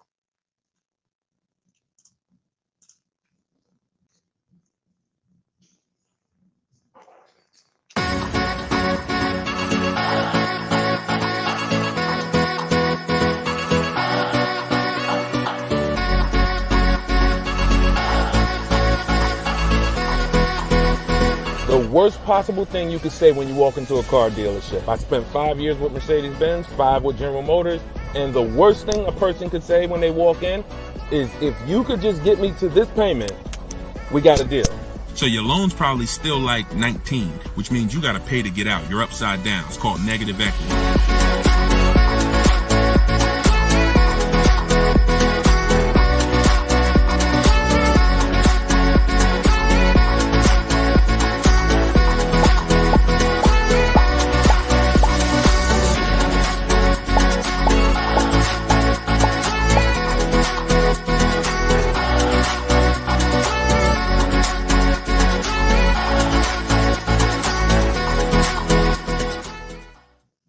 What's going on, everybody? Welcome. How's audio? Give me a 1 if audio's clear. Welcome back to Car Shopping Questions and Answers. This is episode 2. I'm your host, Deshone the Auto Advisor. We do these live shows to make sure you know the secrets, the science of car shopping online the right way, and know where the hidden money is. I spent 14 years in the car business with Mercedes, General Motors, and 4 years running my own brokerage, and now the mission is to make you smarter, make you better, help you pay less than everyone else for cars in less time shopping from home. So this whole show is sponsored by my new digital book. It's called Cars from Home, 7 Steps to Saving Time, Money, and Avoiding Dealerships. And you can get your copy for the next 30 minutes at 75% off in my TikTok bio, in my Instagram bio, or you can click deshonsbook.com or scan the QR code. So type your questions in, Dolan, shoot the first one up. We're going to be taking them from all platforms. And if y'all could start tapping that screen on TikTok, so shoot those likes up. I appreciate it. So this one's from Instagram. Does it make sense to buy a car from another state to get a better price for the car? Great question. When you start shopping and getting multiple offers, you're going to see most of your best deals are going to come from dealers far away. Not always, but a lot of times the dealers that you've been buying from, they think they own you. They look at your zip code and they program people to come in. The average person shops 1.2, I think it's less than 3 dealers. So when car dealers know you only are going to shop 2 dealers, then they know they can control you, and they know they don't really have to be as aggressive. Now, when you start sitting at home, like I want you to do, and start letting those offers come to you and start looking at car dealers, like start looking at all the inventory and getting multiple offers, you're going to find most times your best deal's 45 minutes away. Your best deal's an hour and 20 minutes away, because those people are trying to beat their competition. So you're going to find, you get used to that. You're going to step out of the local business and you'll get used to actually getting your best deal. Here's the saying. We'll wrap this question up with this saying. You buy your car from who makes you the best offer, AKA who wins the bid. If you're new here, we make people bid for our business. The more time you spend with me, you'll never negotiate again. You'll start making people bid. And the second part of it is you service your car where it's the most convenient. You service your car where it's the most convenient. You buy your car from who makes you the best offer. All right. Great question. Shoot the next one in, Dolan. Everybody keep typing your questions. I see you. I see you on TikTok. We're going to bring questions in from every platform. Go ahead. This one's from Instagram. Should you buy a car from a rental car sales place like Enterprise or Hertz? First of all, that would be low on my list. They'd have to, and look, I'm not telling you anything's wrong with that. What I'm telling you is that should be low on the list. When we're looking for used cars, rental cars should be low, and they got to be better priced than the cars that are not rentals. So I'm not going to Enterprise looking for what they have. I'm going on market. We use 8 marketplaces, y'all. When we shop for used cars, I have something called the multiple marketplace strategy. Multiple marketplace strategy is like it's you going everywhere, looking everywhere that used cars are. Example, if you were buying a TV, would you walk into Walmart and just say, all right, let me just look at this TV y'all got. All right, y'all want $1,000 for it? But no, you would be online looking at Walmart.com, right? Amazon, Best Buy, and any other website with a TV, right? Type right if that's the way you would shop. You look at someone who just walked into Walmart and say, why are you shopping like that? You see, so we bring the same things to car shopping. Same things. You're going to stay at home and you're going to go on these websites. CarMax is in the running. Carvana's in the running. None of these people we buy from exclusively, they must win the what? Let's go. Type fast. I want to see y'all typing. I want to have this conversation with y'all, but you got to type fast. They must win the bid. So CarMax is there, Driveway is there, Carvana's there, Cars.com is there, Auto Trader is there, Car Gurus is there. We even look at eBay Motors. So everywhere they're shopping, they're putting inventory. That's where we're looking. Now, if a rental car place has their inventory listed there, then they're in the runnings. If they have their inventory listed on their little website and they just want to sell local people these cars, no, we're not interested. We're not interested. Great question. Go ahead. Go to the next one, Dolan. This one's from TikTok. Is an extended warranty worth it if you buy your lease? I don't get why so many people are buying their leases. Make it make sense to me. Used cars. If you're not, see, we're finding that a lot of people buying their leases because they actually don't know how to shop. So when you look at the deals that we get, you in the last broadcast I showed you Freena. You've seen Greg, $527 a month, $56,000 Kia EV6. You've seen Taupe, $690 a month. She leased her car, $690 a month, $54,000 BMW. Now I know y'all are looking like there's no money down on these particular deals, and saying, oh well. If everybody's these don't look like the deals I see on the commercial, that's because they're not. You're not going to get great deals looking at commercials. Ignore commercials. But we found that people are buying their leases because they don't know how to shop. And that's not a reason to buy your lease. Because what you're doing when you buy your lease is you're buying a used car. Now, let's just say you're buying this car and you're keeping it. Because sometimes you say you want to keep the car. 8 years, I have something called the 8-year rule. We do not buy a car unless we're keeping it for 8 years. Why? What's the reason? Because the depreciation is going to ruin you. So when you look at somebody like Taupe's paying $690 for a $54,000 car. Every $5,000 a month, every $5,000 that you borrow on a loan is about $100 a month. Depends on the interest rate. For a 5-year loan. 5-year loan. That car would cost somebody about $1,100 a month. She's paying $690. See what I'm saying? So when you look at the fact that that's probably what a used BMW payment would cost her, but she's driving a new one for that. So if we're not keeping our cars 8 years, this should be your mission. Shopping for a deal like this, not buying a used car that you've already been leasing for 3 years, and now you're about to put a loan on it for 5 or 6 years for the balance. Does that make sense? We are not tying up our time in cars.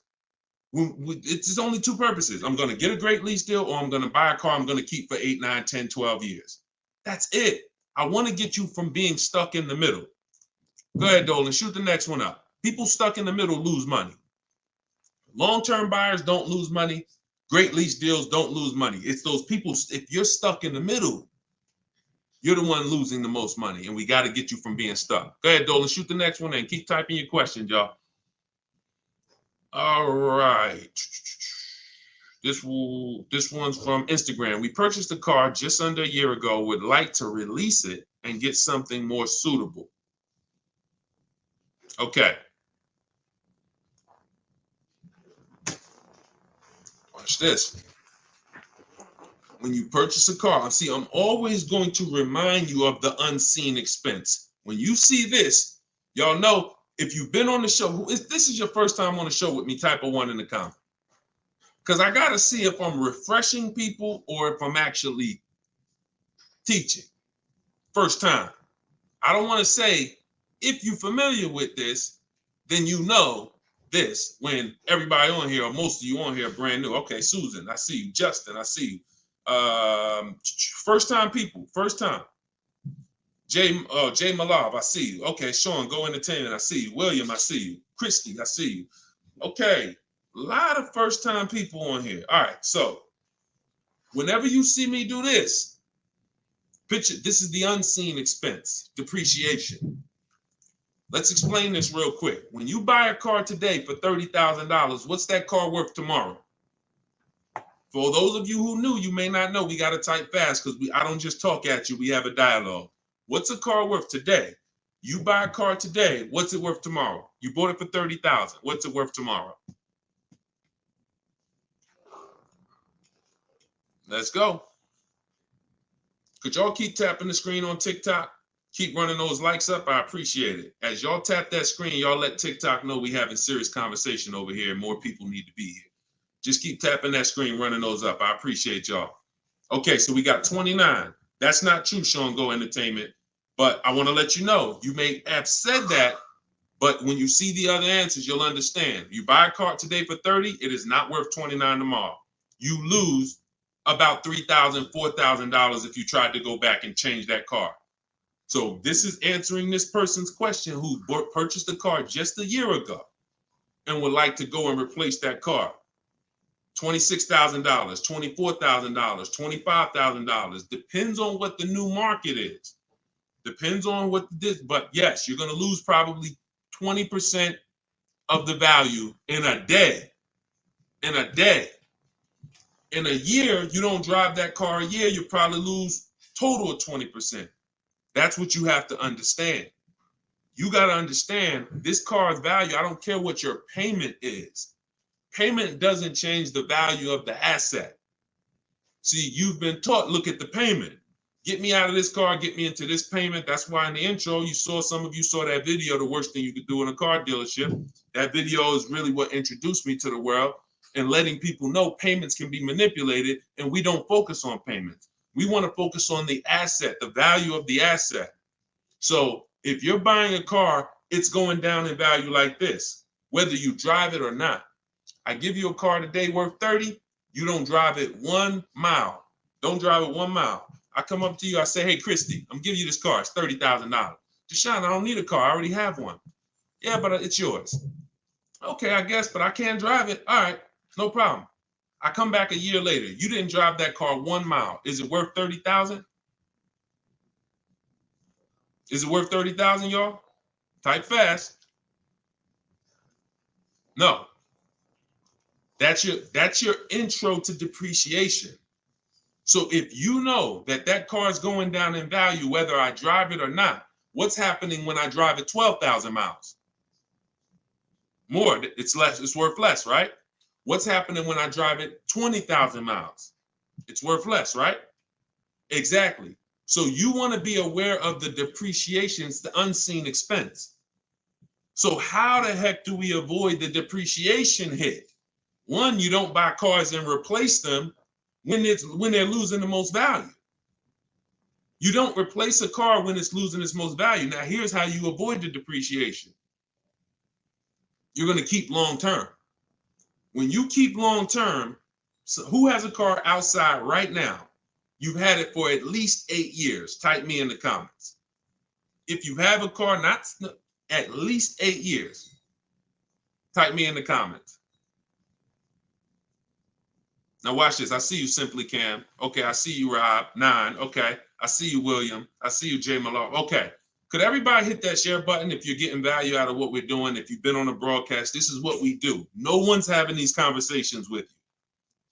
Share, because your friend will be mad if they find out you've been listening to me, using this stuff, saving money, and you didn't tell them, and they out here getting killed. Tag one friend, they'll thank you.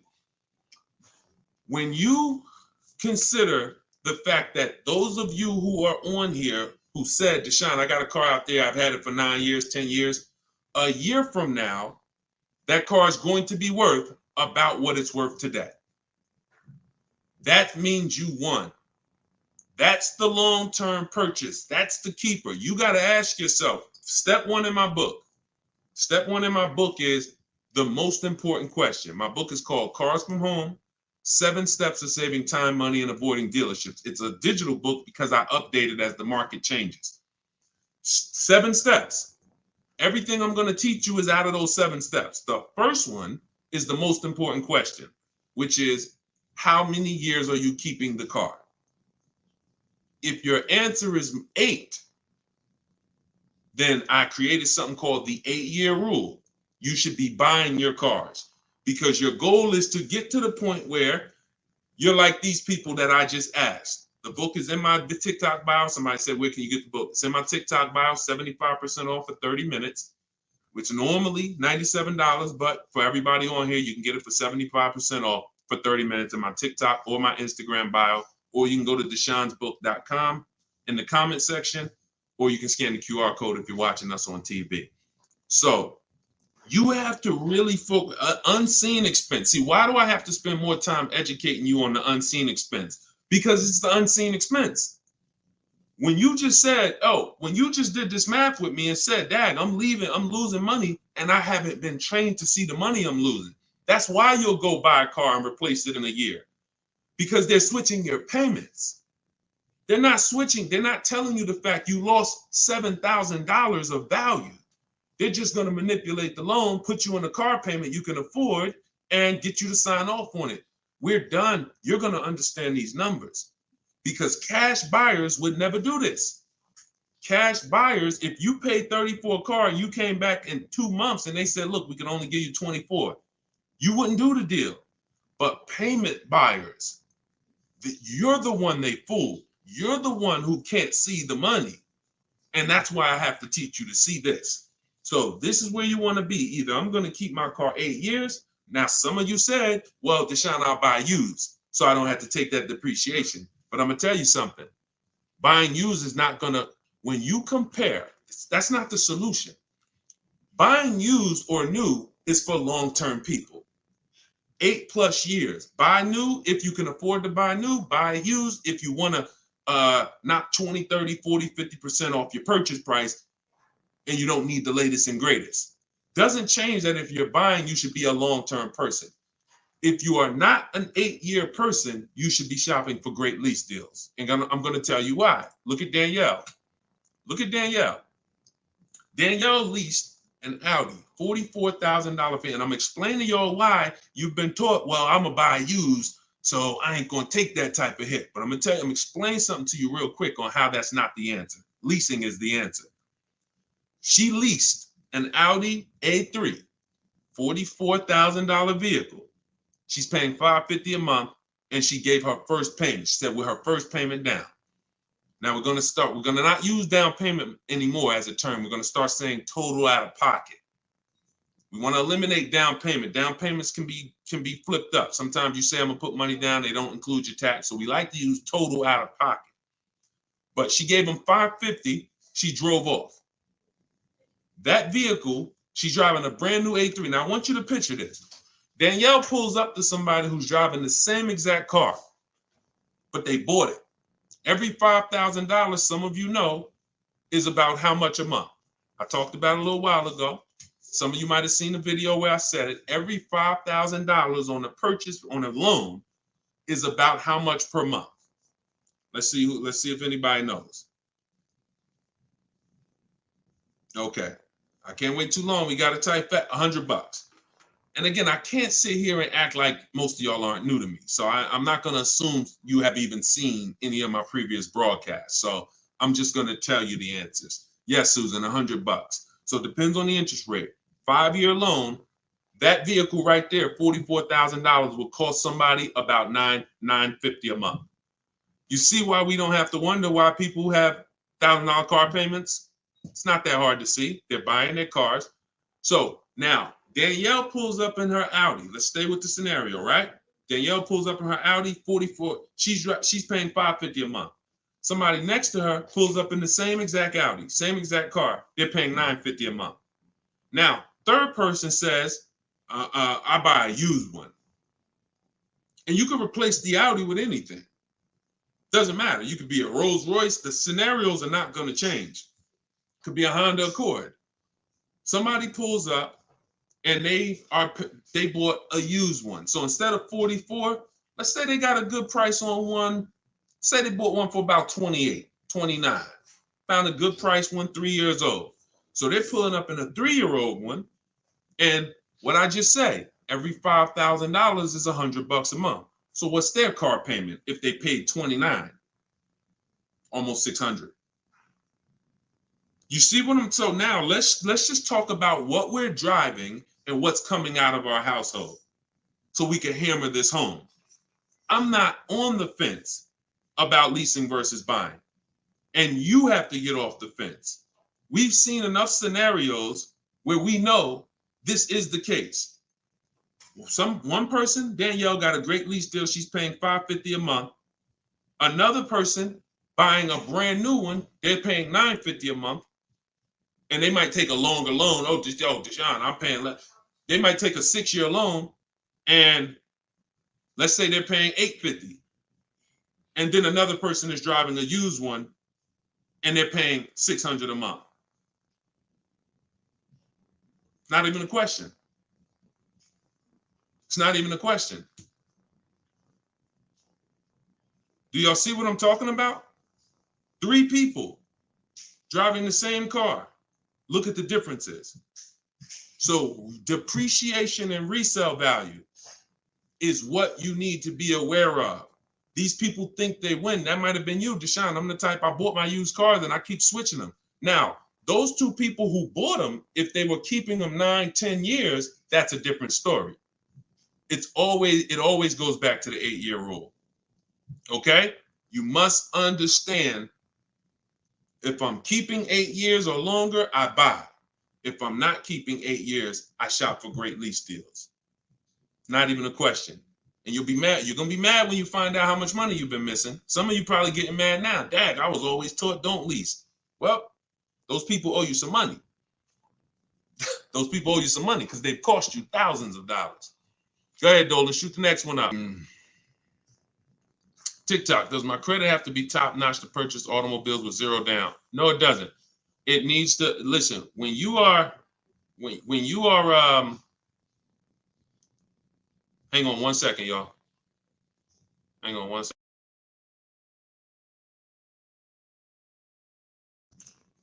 When you are buying vehicles with no money down, it's not a favor.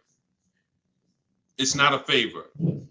There's only 2 people who can't get vehicles with no money down. And that's people who are trying to borrow too much money, usually have negative equity that they're trying to roll over, and people who have, your credit is too bad and you can't get financing. But if you go through a company like Limbuzz, this is who we recommend in my book. I recommend this company, Limbuzz, who will work with people with challenged credit, then you won't have to deal with that. The whole point is controlling your own financing. You want to control your own financing. Now, we don't do that by getting pre-approvals. We do that by getting multiple bids. We do that by finding our car and then letting banks bid. I know you may have heard, I don't want any hard inquiries. You don't want hard inquiries until after you found your car. Once you actually find your car, it's okay to get multiple banks to give you a hard inquiry, and they allow this. Experian has an article where they talk about the rate window. You can actually have multiple people run your credit in a short period of time, but no money down is not a favor. It's not something you did me a favor. It's definitely not a deal. See, because if I gave you a car, it's worth 50,000, but I charge you 60,000 for it, and then I say, but you don't have to do no money down. Is that a deal? I gave you a car, it's worth 50, but I charged you 60, but it's no money down. No, absolutely not. So no money down has nothing to do with a deal. The only people who can't get no money down are people who it's usually a case of you have too much negative equity you're bringing over from your old car, and you're messing up the loan to value ratios. That's usually the cause, because a bank won't let you finance 40,000 on a car that's worth 30. They won't let it. Go ahead, shoot the next one up, Dolan. This one's from YouTube. Deshone, so does it make sense to get a car to have over? Oh, absolutely. Absolutely. This is all you should be doing. If you are a long-term person, listen, whose car is a keeper outside? You have a car outside, you've had it for 8+ years. Outside.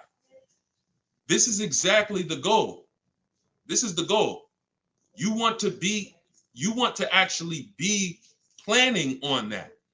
Because when you actually have your car for more than 8 years, when you know you're going to keep your car for more than 8 years, you do things to make sure, like we do a longevity check. This is step 4 in my book. One of the things we do when we know we're buying a car we're going to keep, we got to go to Google and we got to see what the data is on the car we're shopping for.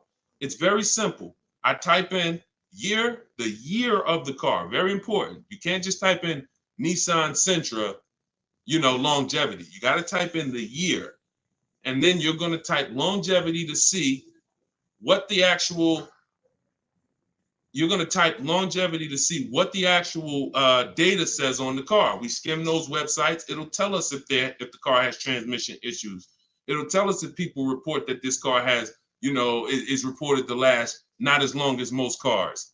So these are the things that we do when we know we're keeping a car 8 years. But if you're not thinking about this, then you're not going to do the things to guarantee, because you could have a goal to keep a car 8 years, and then the car you bought is not known for lasting that long, or is not known for, being reliable at 8 years. So that's why it's the most important question right up front. It's not just for leasing versus buying. It's for programming yourself that this is a long-term thing. I want to make sure I get the right car. I'm not going to get a car that doesn't satisfy my needs and my wants when I know I'm keeping it a decade. You understand? That's the whole thing. But absolutely, plenty of people on here keep cars more than 8 years. But there's plenty of people who don't. Those are the ones who need to stop buying and start leasing. This one's from YouTube. So question, if a person is almost done paying the loan, is it smart to sell it? Wait, hold on. I want to read this right. So if a person is almost done paying the loan, is it smart to sell it and buy new or keep? No, I wouldn't plan on we're mixed in the middle. How many years do you want to keep the car? How many years do you want to keep the car? If you're not keeping, it sounds to me like you're actually not a long-term person. And you should be leasing to begin with, because I used to get people who would walk into the dealership and they would say, "Hey, Deshone, is that the brand new one right there? That's the new model?" And I'm like, "Yeah, that's the new one, just came out." And they would say, "Okay, I got 2 more payments left, then I'm coming back to get that one." So what they were doing was paying off one car, waiting for the title. Literally, they just paid off a whole car, 5-6 year loan, and now they're about to start another loan. It is throwing money out the window. You could actually keep more money if you just opened up your window and threw thousands of dollars out. You would actually lose less money doing that than buying and paying off these cars and then going and starting new loans. Because again, the depreciation is killing you. When you start getting replaced, that same mindset, and you start saying, okay, I'm okay having a payment, because that's usually what's happening. I have a payment, pay the car off, go start another payment.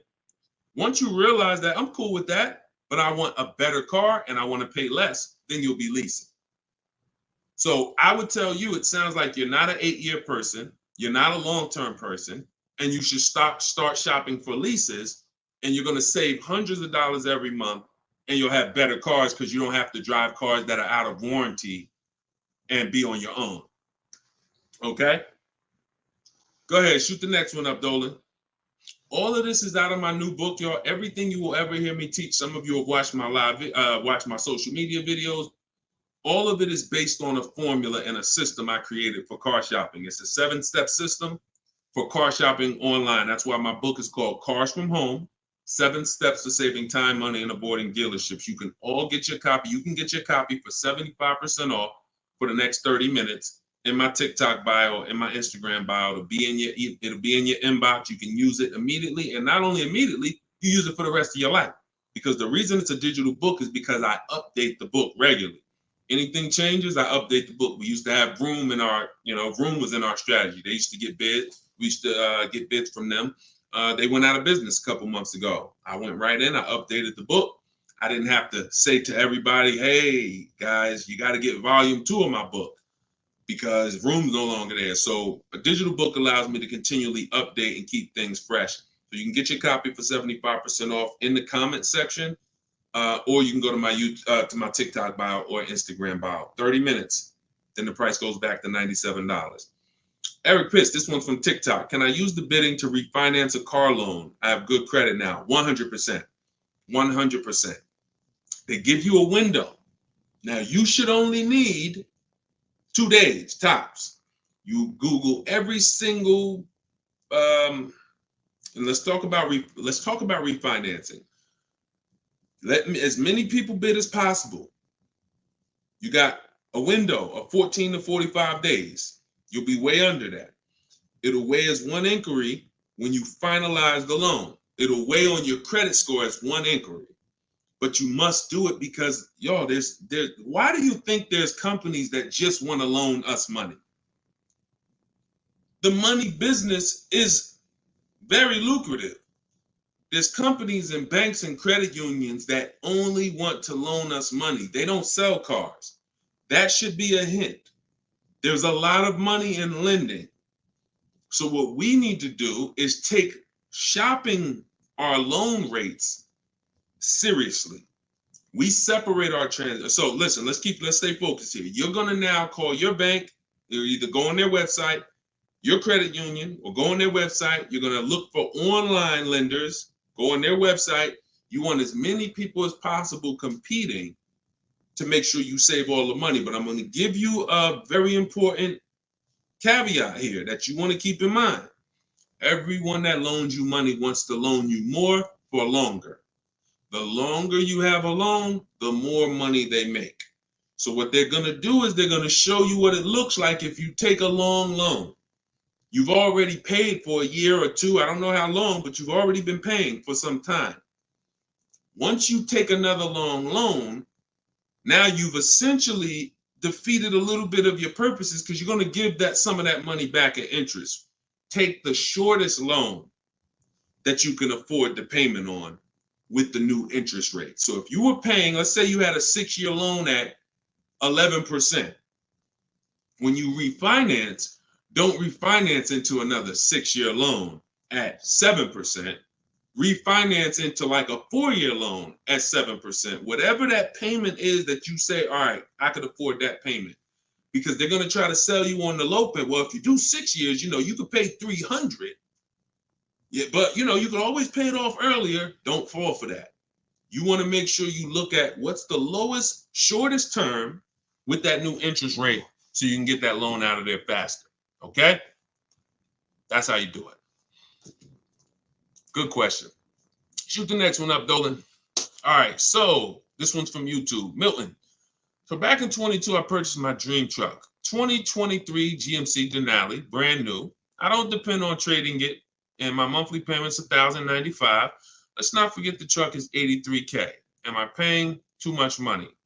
Well, I don't know how long the loan is. So you could be paying $1,095 for 8 years.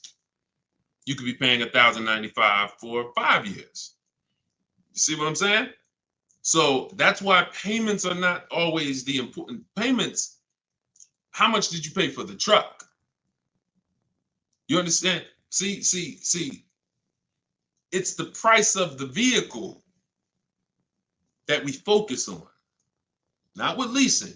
I don't want to see what you got to be. And this is why I want you to have my book, or you got to be locked into what I'm saying, because I'm talking to a lot of different people on here, and your scenario is not another person's scenario. So you can't hear what I'm saying when I'm talking to Milton about purchasing and think, well, I'm shopping for a lease. He said, don't focus on payment. No, different. Okay. So when we're talking about purchasing, the most important thing is how much we paid for the asset. Now, I don't know what you paid, and I don't know how well you shopped. I don't know. So there's no way. And here's the thing. The way we buy cars is by design. We don't know. When you start getting bids, and it's done, I'm going to just assume, let's just say, I'm not going to look at your deal and dissect it, because I don't have enough information to do that. And plus, if the deal wasn't good, what good is it me what good is me? It's your dream truck. What good is it me? I mean, what good am I going to do telling you overpaid for it anyway? So let's not ask questions that could lead to hurt feelings and long-term remorse for our dream truck. But for the rest of you who are shopping, and for the future, because Milton, your family's going to shop, you're going to shop again in the future. The way you've been taught to shop guarantees you never have price assurance. Price assurance means I don't have to ever ask if I could have paid less, because I got bids. Negotiator. If you're not a good negotiator, type me in the comment section right now. Deshone, I'm not a good negotiator. I hate it. I don't like it. I'm an introvert. It's not for me. I feel like I always get the losing end of the stick. I just feel like, people take advantage of me. I'm too soft-spoken. Whatever reason. All right, Susan, I see you. All right, Christoph, I see you. All right, Jay, I see you. Okay, so when we look at negotiating, I'm a good negotiator. I did it for a living. But one thing I know about negotiating, why I will never shop this way, and I don't want you shopping this way, is because you cannot get price assurance. You can't guarantee you pay the least price when you're negotiating one-to-one. When you go into the supermarket and you see you're getting spaghetti sauce, there's 7-10 companies trying to sell you spaghetti sauce. They're all like, hey, hit me this week, Prego, I'm on sale. Vitellini, I'm on sale. Hey, Ragu, they're competing. Everyone competes for our business except car dealers. Everyone wants to compete. So the reason why we can spend money on these other items and we never have buyer's remorse is because we've seen so many options. Y'all get it? We've seen so many options. I knew I didn't overpay. If I told you right now, you got to go buy a 100-inch TV and you got to guarantee you don't overpay for it, you're going to be like, Deshone, I can do that. Why? Because you know where to go. I'm going on this website. I'm going on this website. I'm going on this website. I'm going to guarantee I get the best price on the TV. I'm telling you, bring that same thing to your car shopping. That'll eliminate your buyer's remorse. That'll eliminate you ever asking, did I get a good deal on this? Hey, did I overpay for this? Hey, could I save more money on this? Get multiple offers eliminates it. And there's no other way to eliminate it. Okay? So don't worry. I'm sure you did well, Milton. Enjoy your truck, man. And just know that whatever, I'm going to get better for next time.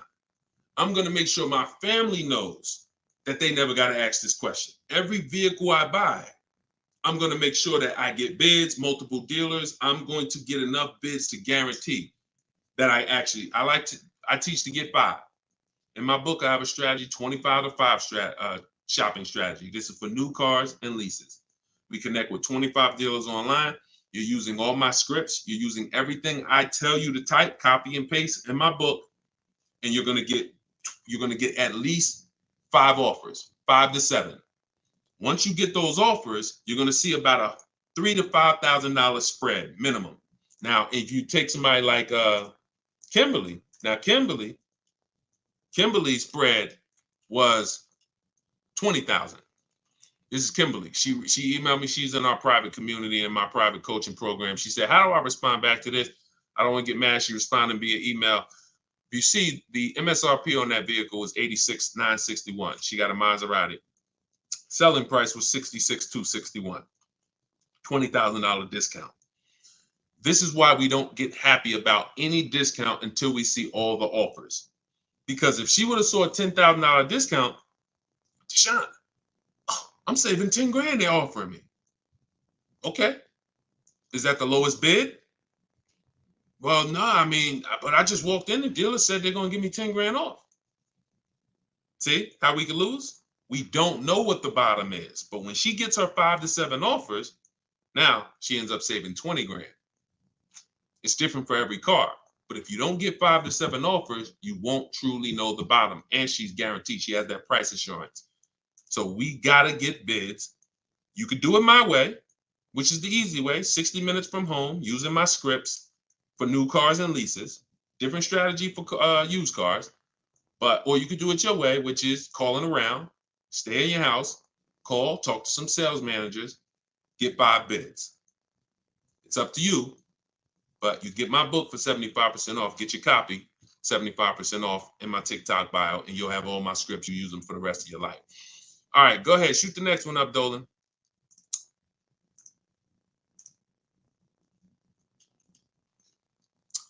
This one's from TikTok. It's 2024. What year should you be looking for if buying? Doesn't matter. You know, your question is new car or pre-owned car. If you're buying, that's a budget issue.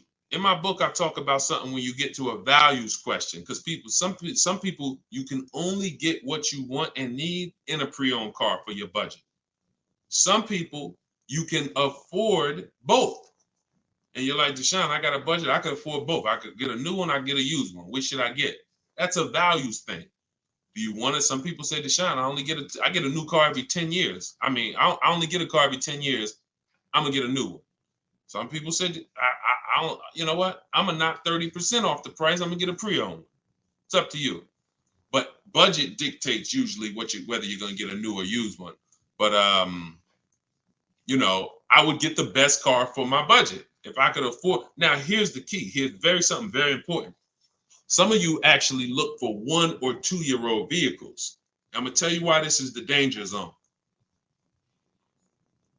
You don't know if I don't know what the brand new price is. If you're looking for something 1 or 2 years old, then you should shop for a new one first.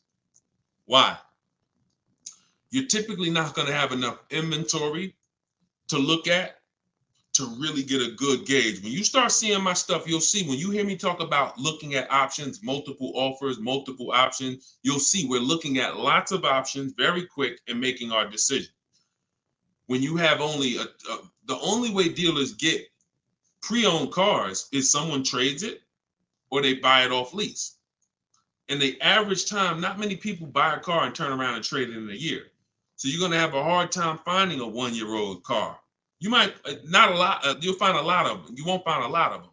And when there's not a lot of them, what does that give us? What is the potential for it? Overcharge. If the dealer knows there's not a lot of them, I might overcharge you. Now, here's the problem. Here's why you must shop for a new one first. Let's say the brand new market on that vehicle is my best offer. I could save 5-6 grand. Let's use a vehicle that has like $6,000 in rebates and I end up saving 10 grand. If I could get a new one and save that kind of money, $40,000, and I end up buying it for 32, 33, whatever, 34. Now that's going to dictate the market, because some people will look at that 1 year old one for 32 and be like, okay, I like that price. That's a problem. That's a problem. Because why the heck would I buy a 1 year old one for 32 if the new market is I could get a new one for 34, $2,000 more, I get a brand new one.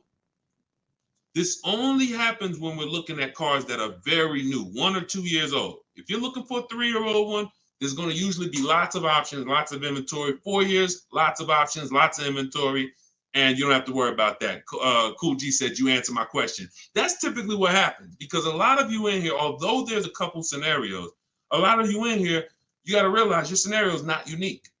You have thousands of other people who are in the same exact scenario as you. So if you stay on long enough, you'll usually hear somebody ask a similar question, or you'll usually hear me answer a question you would have asked. But yeah, that's the first thing I would say. Focus on, if you're buying a 1 or 2-year-old one, you always shop new first. We got to know what the new market is to know what we should be saving on a 1 or 2-year-old one. If you're buying 3 or 4 years old, then you don't have to worry about that. Go ahead. Shoot the next one up, Dolan. Instagram. I always think I get a good deal, but then I don't. Bids. You eliminate this with bids. Look, I wish I was coming into your life to tell you you're doing okay. The fact is, most people are not, because you don't have price assurance.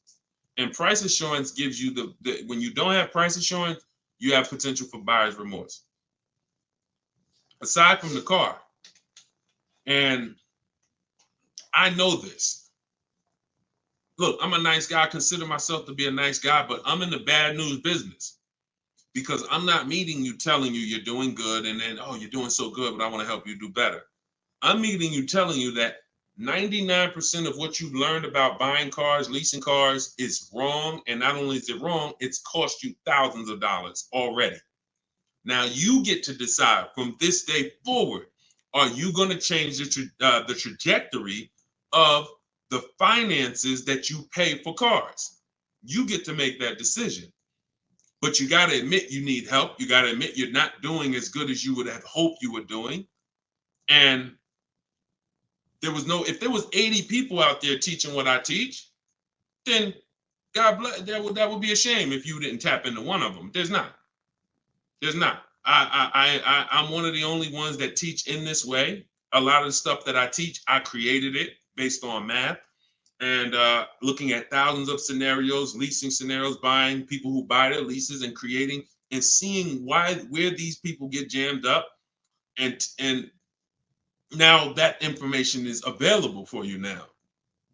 But in order for you to actually win, you have to admit that I need that. So if you think you're doing bad and you're like, yo, I'm done doing bad, this guy is here. He helps people. He's got proven track record. I got over 2 million followers on social media. I'm a very public person. We've been around for 3 years. If my stuff wasn't working, you would have heard it by now. But we have hundreds and hundreds of people, if not thousands, that have actually used what I teach to eliminate that statement you just made about, I think I got a good deal. You're going to sit at home, you're going to make people bid for your business, and you are going to know every single time that you paid the lowest price for the car, that you got the best interest rate, and that you got the most money for your old car. That is what we're going to do. All right, but you take the action. You could tap into live videos, or you could say, Deshone, I'm going to get your book. It's 75% off. It's a digital copy, which means anytime something updates, I update the book, and you got the new version, and you got all my strategies of how to car shop from home for the rest of your life. All right? I hate to see that, but I'm doing what I'm supposed to do. You see what I'm saying? I hate to see those messages, but I know I'm doing everything that God has put me here to do to stop those messages from coming. The rest is on you. All right? Go ahead, Dolan. Shoot the next one up. This one's from TikTok. I owe $20,000. Paid off interest, 6% APR. Do you recommend to refinance?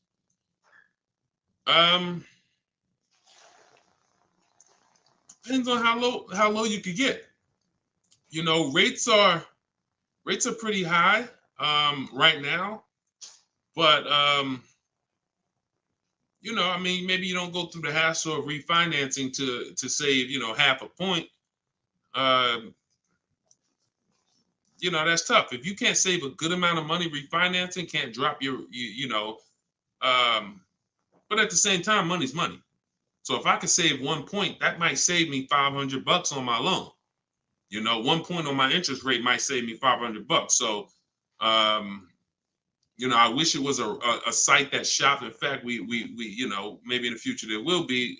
We're working on creating something like this where you actually can have these banks just automatically tell you through a soft credit approval what the rates would be, so you don't waste your time. But that's tough, especially because we're in a season right now where rates are high. So I mean, you might find out that you based on where rates are right now, that's actually a pretty good rate. In which case, it wouldn't make sense to refinance. I wish it was easier. Trust me, some stuff I wish was easy. The products don't exist. The websites don't exist. So anytime y'all see me talk about stuff like that, like it's because these things don't exist yet. And one day we hope to create them. Go ahead, shoot the next one up, Dolan. Great question. Great questions today. Absolutely, Matt. Yes, it would be great. That's why we're working on creating it. Okay. Yep. Come on, keep typing. We got a good we got a good amount of time left. We're going we'll probably stay on for another 15-20 minutes or so. When is the next time? Oh, when is the best time to purchase a car? Eric, I'm grateful for this information. My pleasure. That's what I'm doing. And listen, shit, look, could y'all run the likes up on TikTok? Tap the screen. If you're getting value out of this, before we answer this question, if you are getting value out of what we're talking about right now, type a $sign. Type a $sign if you're getting value out of what we're talking about. Y'all gotta understand something. Your people are out there suffering. They're losing. Look, in a nice way, I'm telling you, and you are saying to yourself, the more you hear me talk, the more you're saying to yourself, Dad, I've been doing this thing I've been doing this thing wrong. You were taught that. So you saying to yourself, if I haven't been doing half the stuff Deshone is talking about on this broadcast, I could only imagine how much money it's cost me. That's all going through your mind. That's fine. But you're in a place where you can now take action and change. Your friends are out there right now at car dealerships losing. This broadcast doesn't grow unless you tell them. Unless you tell your coworker, hey, you buying a car? Hey, you go to Deshone the Auto Advisor page. He does these live shows. Get your questions answered. This is where we have to get to. This is where we have to get to if we're going to really make a change besides, changing our own bank accounts. That's the goal, but then we go and we help others. So I'm glad to see a lot of people getting value. All right, so let's do this. Let's answer this question. This one's TikTok. When is the best time to purchase a car? So this is marketing. Marketing wants to tell you there's a best time to come in. Now, imagine you own a business where the customers are so trained that they come in the same time every month, no matter what. That's the end of the month. So the car business has, through years and years of marketing, told you the end of the month, the end of the year, best time to buy a car. Imagine that. You got a barbershop and everyone knows end of the month come in, you just get a line out the door. But the fact is, there's no better deals being done that day than shopping multiple offers throughout the month. Here's why. They've told you, well, dealers want to make their numbers. Well, dealers are trying to make their numbers from day one. And when they see, we used to look up sometimes and we knew we had to do 250 cars for the month, 325 cars for the month. We look at the books, it's the 9th of the month, we only got 30 cars sold. What do you think is happening? We're getting a little nervous. We're not pacing to hit our numbers. Opposite end, I've seen months where we are ahead of schedule. What does that mean? We might hit our numbers on the 27th of the month, the 26th of the month. It doesn't matter. The best dealers are trying to hit their numbers throughout the month. So when it's the 9th of the month and no one's in the dealership and no one sold the car today and it's daggone tumbleweeds going through the showroom and everyone's praying for a customer, What do you think happens when a person reaches out then and says, hey, I'm looking for a car? But marketing tells you otherwise. Marketing says no matter what, coming at the end of the month. So there is no best time to buy a car. Here's what I would tell you. There's a best time to be in the market. In my book, I teach something, and I always teach this: 2 dates. Your no later than date and your as soon as date. No, as soon as date is the soonest day you can accept a deal. The soonest date you can accept a deal, that we call that you're in the market. That's step 5 in my book. In the market, looking at offers on websites, ready to take an offer down if it looks good. If a bid comes in and it wins, we're in the market. We don't do that until we can accept an offer. Now, once that's done, once we've established our as soon as date, we need to ask ourselves, what is our no later than date? Your no later than date might be end of the year. You might be saying, I got a kid going to college. I got to get a car by the time they go in the fall. You might be saying, I get a car by end of this month. That's your no later than date. Now, the time in between those 2 dates, that's our leverage. Because this is how long you can say no. This is how long you can look at offers and say, no, sit at home, using the way I teach you. Look at used cars, look at the used car market. Look at the new car offers. Look at the lease bids you're going to get, the quote you're going to get. No, you know what? I'll reach out next month to see what the programs are, because programs change every month. Used car trends change every month. So when you're in the market early, there's so many benefits. Car not coming for 6 weeks. I want a black car. It won't be here for 6 weeks. A person who's coming in the dealership today and they need a car today, they can't get that car. You can. So being in the market early allows you to establish contact with dealers. If you're shopping for a new car or lease, establish contact, get bids, look at offers, say, you know what, I'll follow up next month. It also allows you to be top of mind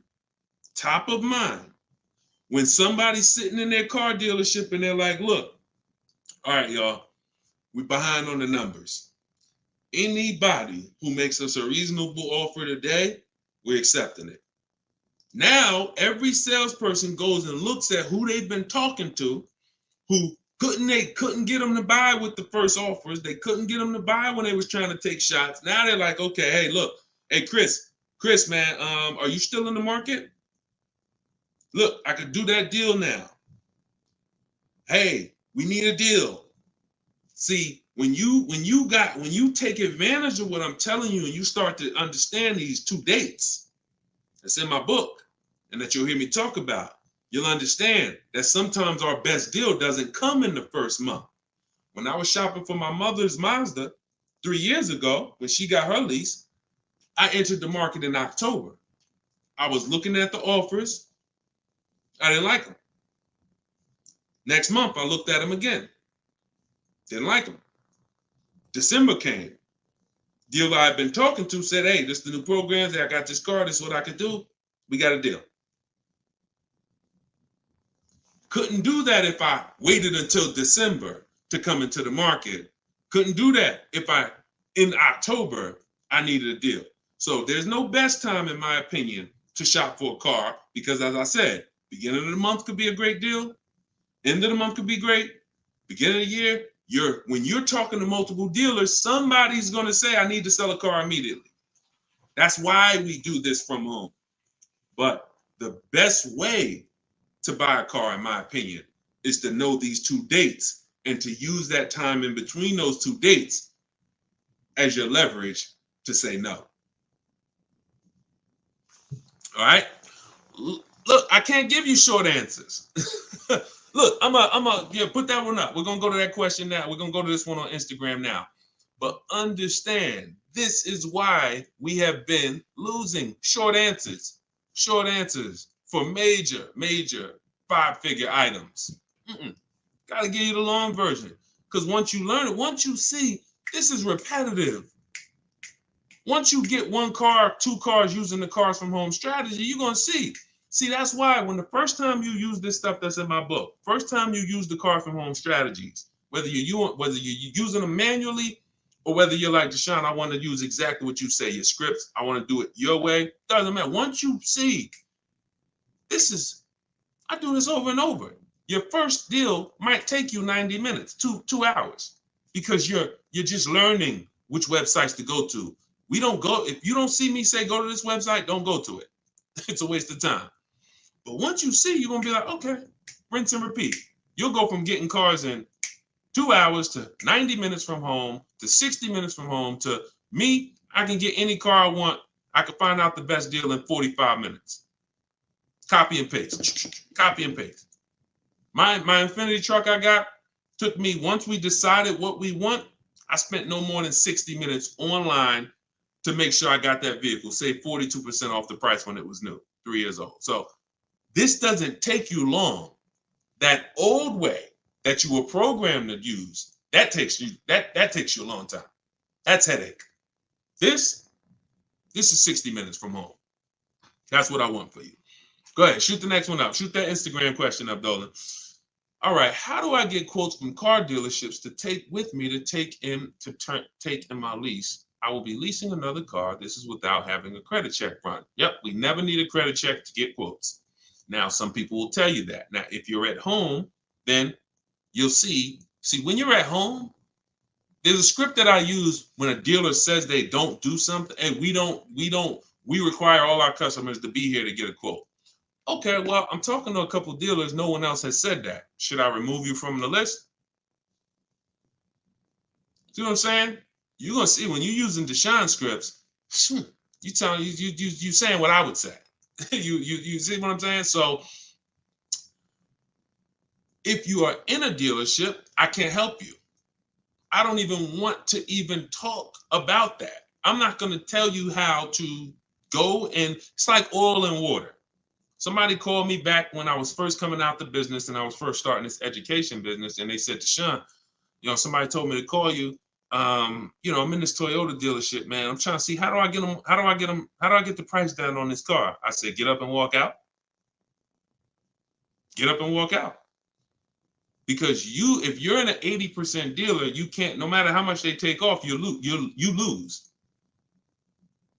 The only way you're going to win is to sit at home. I can't tell you how to mix the old way of shopping where you have no leverage, where you have no price guarantees, where you leave, no matter what price you get, you always wonder, could I have done better? I can't tell you how to mix that with what I teach.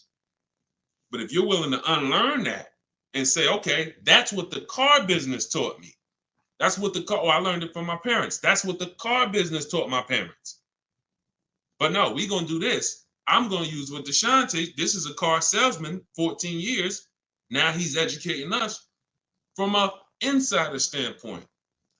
You come out of that and you sit at home and you call and you could do it manually. You could do it manually. I can't twist anybody's arm to get this book for $24. But if you're going to do it manually, realize there's people trained and you're going to talk to them, which means you got to be aware when you talk to them. That's why I say only ask for sales managers. Only ask for sales managers. Because if you try to do this with salespeople, some sales managers will make it hard, but you got a better shot. But you need to get 5 quotes. Doesn't change because 80% of dealers are overpriced. Now, my way, in my book, I teach something called the 25 to 5. It's all online. So we're contacting 25 dealers through their website, and we're having conversations with usually 7 to 10 of them, copy and paste scripts you're using, and you're keeping the conversation moving forward. Our first goal is to see who has a car I want. Before I even talk to you about anything, I want to see out of this 25 dealers who has a car I want. Second thing I'm going to do, once I identify who has a car, I'm going to request a quote.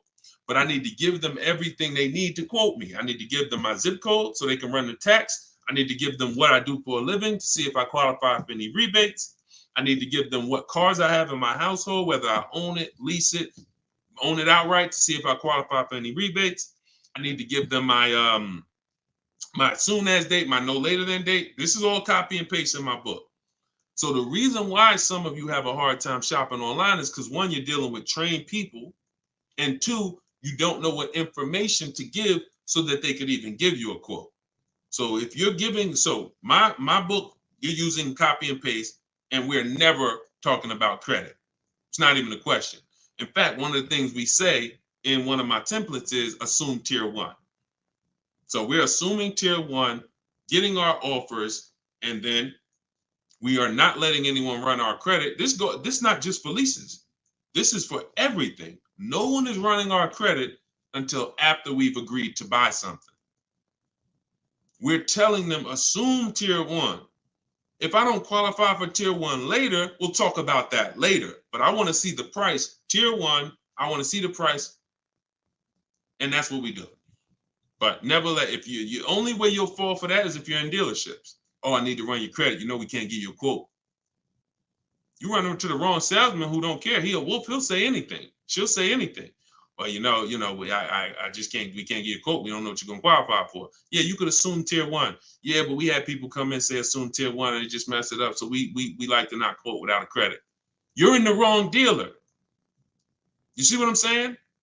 These people are by design. We're trying to run them out of business. When more people, this is why we're trying to get this broadcast out. Because until more people start shopping online, they're going to continue to do that stuff.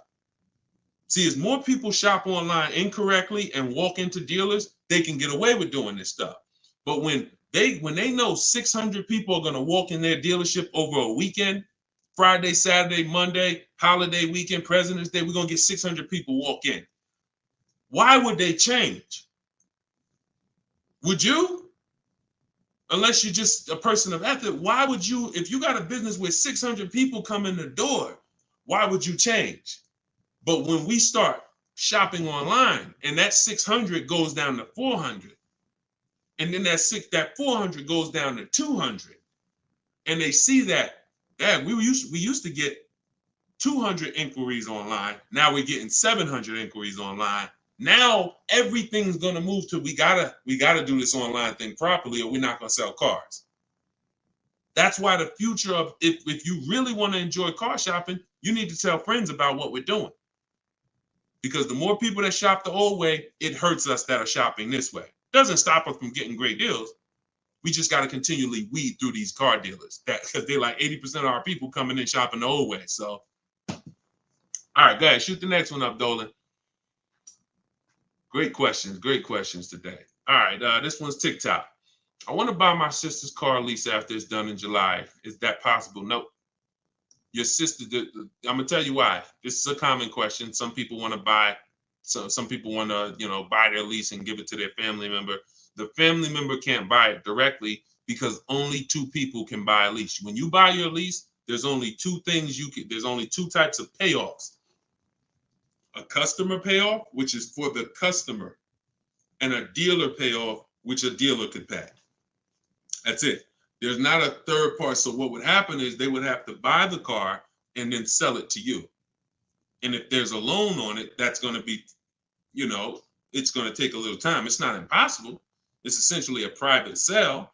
They're buying it, paying the loan, going to buy the lease out, and then they're going to write up a purchase order, and you're going to get a loan. You're going to have to get you're going to essentially have to get a private party loan to buy that vehicle from them, when you could just go and learn to get your own great deal on a used car.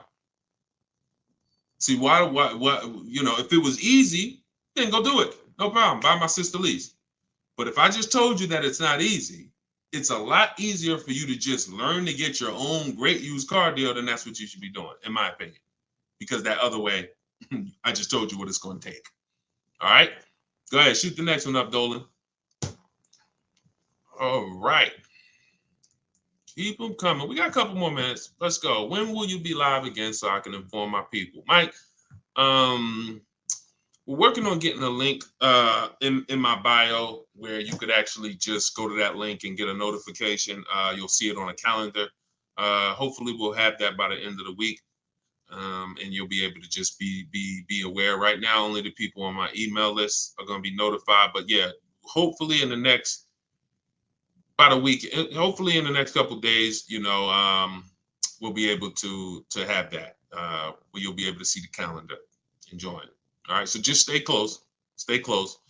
This is all stuff we're optimizing day by day. Every day we're optimizing this. So just stay close. All right. Go ahead. Go ahead, Dolan. All right. TikTok. What if I buy at a lower interest rate with a longer term, but make extra payments monthly? I mean, if you have the discipline to do that, I think if you, I teach something called the rule of 72 in the 10th birthday. What does that mean? We don't take a loan longer than 72 months under any circumstances, and we have the car paid off by the 10th birthday.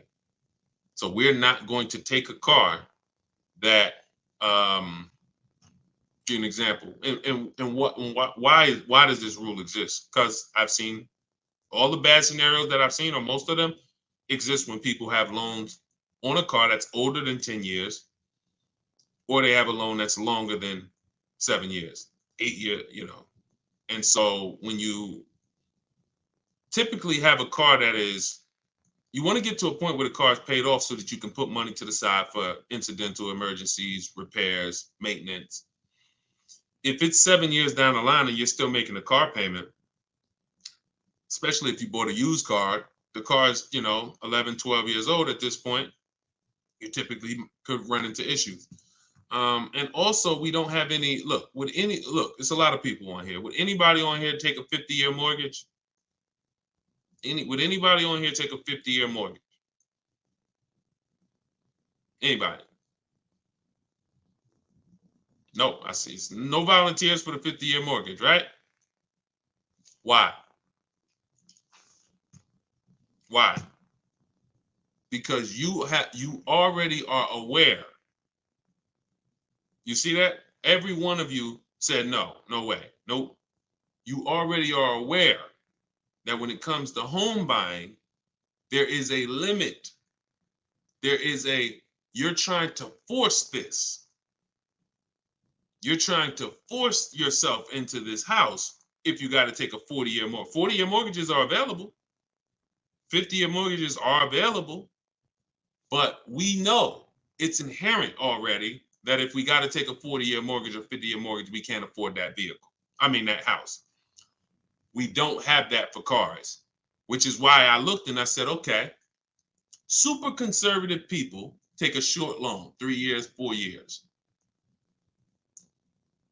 You typically, there's not enough data that proves that you need to take a loan that short to actually avoid problems. You pay a little more interest, 100%. So you always take the shortest loan you can afford, but I'm talking about problems with the vehicle. I'm not talking about interest. You got to combine what the nightmare stories is not, I paid on a car for 6 years and I paid that much interest, because interest can be fixed with refinancing. The nightmare story is my transmission's having problems and I still got 2 years of payments left on the car. Car's in the shop and I still got a payment. If you've been in that situation, you understand how car's in the shop right now, can't drive it, and that bank wants their payment every single month. We're trying to prevent that. And we're trying to prevent you getting to a point where you can't put enough money to the side to make sure if God forbid something happens to the car, you have the money, you have the cushion. So we use a safe marker, which is 6 years. But we combine that with the age of the vehicle, because I've seen people buy a car knowing they can't afford it, but they're buying an older one. Deshone, I want to get that BMW. Deshone, I want to get that Jeep, that new Jeep. Deshone, I want to get that whatever. Okay. But the one you want, in order to get it where you want it at, you got to take a 7-year-old one. 7-year-old one, you need to pay cash for that vehicle. Why? Because what you're going to do, if you tie a 6-year loan to that 7-year-old vehicle, now that vehicle's 13 years old before it's paid off. So when that transmission goes, or when things start happening because the vehicle's 9 years old, 3 years, now nightmare. So I had to create these boundaries. You don't have to use them. You can step over them. It's okay. But now you know there's boundaries. See, I'd rather you know. If you get my book, you get your copy, you get your book, Cars from Home, you'll see full of boundaries. Full of boundaries. Strategic moves, strategic shopping, ways to look at car. Okay, when I'm buying a used car, I need to make sure the Carfax look like this. I need to make sure that boundaries. You've never had them. So if you step over them now, at least you know you're stepping over a boundary. At least you know you're taking additional risk. See, if there's no speed limit, how do we know we're speeding? Once they put, oh, speed limit 65. Okay, now I know when I step over that, I'm breaking a boundary. So this is what we are bringing to car shopping. Based on horrible circumstances that we're trying to help you avoid. Like buying a car and then it breaks down and you still have a loan on it. So that's the thing. Rule of 72 on the 10th birthday. We don't take a loan more than 6 years, and we have to have a car paid off by the 10th birthday. So if we're buying a 5-year-old car, we can take a 5-year loan. If we're buying a 6-year-old car, 4-year loan. If we're buying a 3-year-old car, then we can take a 6-year loan. Not a 7, because we're not going past 6 years. So we can't have the age of the car and the years of the loan be more than 10. That's going to create a lot less risk. Now you said, Deshone, I can't get the car that I want with a 6-year loan. I can't get the car that I want. That means you, in our minds, you can't afford the car. You can do what you want, but at this point, if you got to get a 7-year-old car and you got to put a 6-year loan on it, you can't afford that car. You can go do it because you're grown. You can do whatever you want, but you're taking a lot of risk. And that's all I want you to know. So if God forbid something happens, or if it doesn't happen, you're like, man, I made out. That was a little risky. But if something happens, you can say, Dad, took a little risk and I shouldn't have. You understand? All right. All right, we're an hour and 22 minutes in. You know we could go all day, y'all. I really want to continue to. All you guys are chatting with a video recording. Slade, you see what I'm saying? This is what I call confidently wrong. You know what I'm saying? Person comes in. You know look. How you feel, Slade? How you feel? All right, so look, y'all. We'll wrap it up. I will see y'all on the next one. Like I said, in the next couple days, we should have a link in the bio where you'll be able to see exactly when we're live. Jump on. But for those of you who just jumped on, everything that I teach, everything from my videos is all from my new book. It's a digital book. It's called Cars from Home: 7 Steps to Saving Time, Money, and Avoiding Dealerships. No matter what your scenario is, it's broken down in 7 steps. Negative equity, high mileage drivers. You want to lease, you want to purchase, it's the same 7 steps. You just need to learn those 7 steps. And as you use it, you'll see you'll never go back to the old way. You'll never go back to the old way of shopping again. Once you start getting great deals in 60 minutes, 90 minutes from home, making people compete for your business, and you can get your copy for 75% off for 30 minutes. After that, it goes back up to $97. So you can go and you can actually click the link in my TikTok bio, grab your copy, or click the link in my Instagram bio, grab your copy, or you go to Deshone's book in the comment section, or scan the QR code. All right. I see Slade getting comments. Slade, I wanted to see what you was gonna say, man. You ain't, you ain't comment again, man. You know, I'm trying to probably dipped off, man. But anyway, I appreciate y'all. We will be back more for live, and I appreciate you. Tell your friends. Go watch Deshone's live broadcast, because we want to peel back the curtain, man. We need y'all saving money, all right? Let's keep unlearning, keep relearning. God bless you.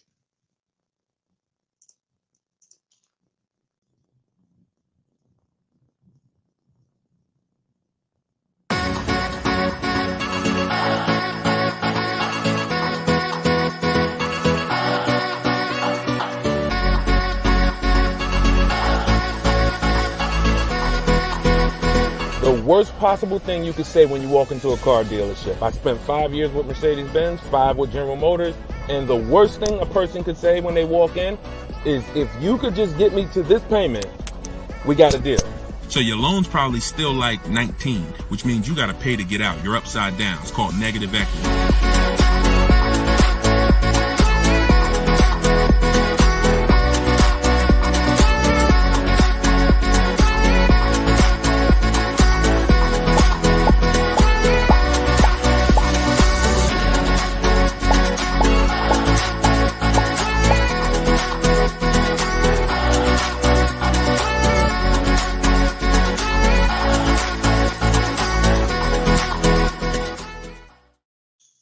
welcome to episode 3 of Car Shopping Questions and Answers. I'm your host, Deshone the Auto Advisor.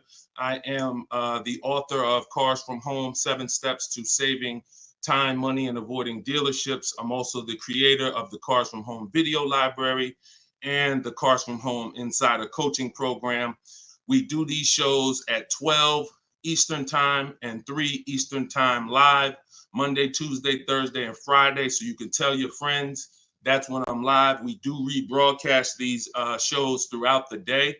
So if you miss them, you could always catch the rebroadcast. But we're live right now on all 4 platforms. If you're on YouTube, please hit the like button and subscribe if you want to continually get the best car shopping information from an insider. I left the car business in 2020 after 14 years. And now what I do is show you how to car shop strategically from home and how to get great deals in as quick as 60 to 90 minutes. So start typing your questions. I got my man. I see you, Just Blaze. Great to see you. I see you, Alexia.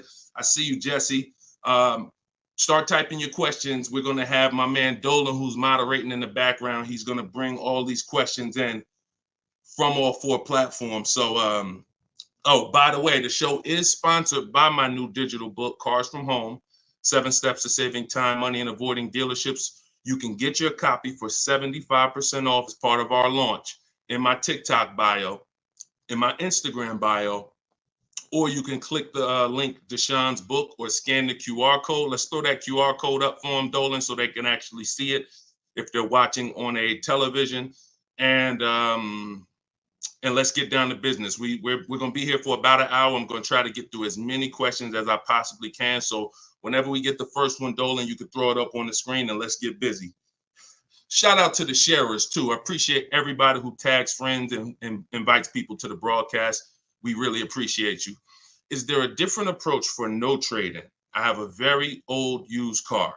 Absolutely. So you can skip that step. So many of you know that step 2 in my process is to do an equity assessment, but that's only if you're replacing a car. The reason why you must do an equity assessment is because sometimes you'll find out your car either has equity or if it's paid off, it's worth a couple $1,000s, in which case that goes into your budgeting. Now, you might put that money in your bank account and make your new car deal with no money out of pocket, or you might choose to apply a portion of that or all of that to your next transaction. But what I don't want you to ever do is wait until you get to the dealership that you're going to get the car from and then let them be your first offer on your current car. So if you don't have a car that you're replacing, then you would simply skip that step. You wouldn't skip step 1, which is the most important question. This is when you're asking yourself how many years you're going to keep the car.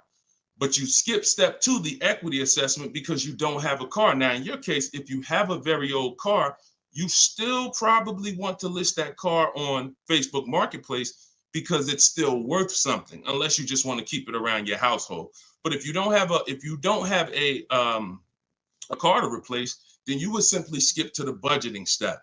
And in which case, when you decide whether you're buying or leasing, you would be moving towards your budgeting, whether you're leasing and assessing how much the car you're going for should lease for, or whether you are purchasing and you are budgeting to see how much car you could afford based on whether you're going to pay cash or based on whether you're going to get your loan.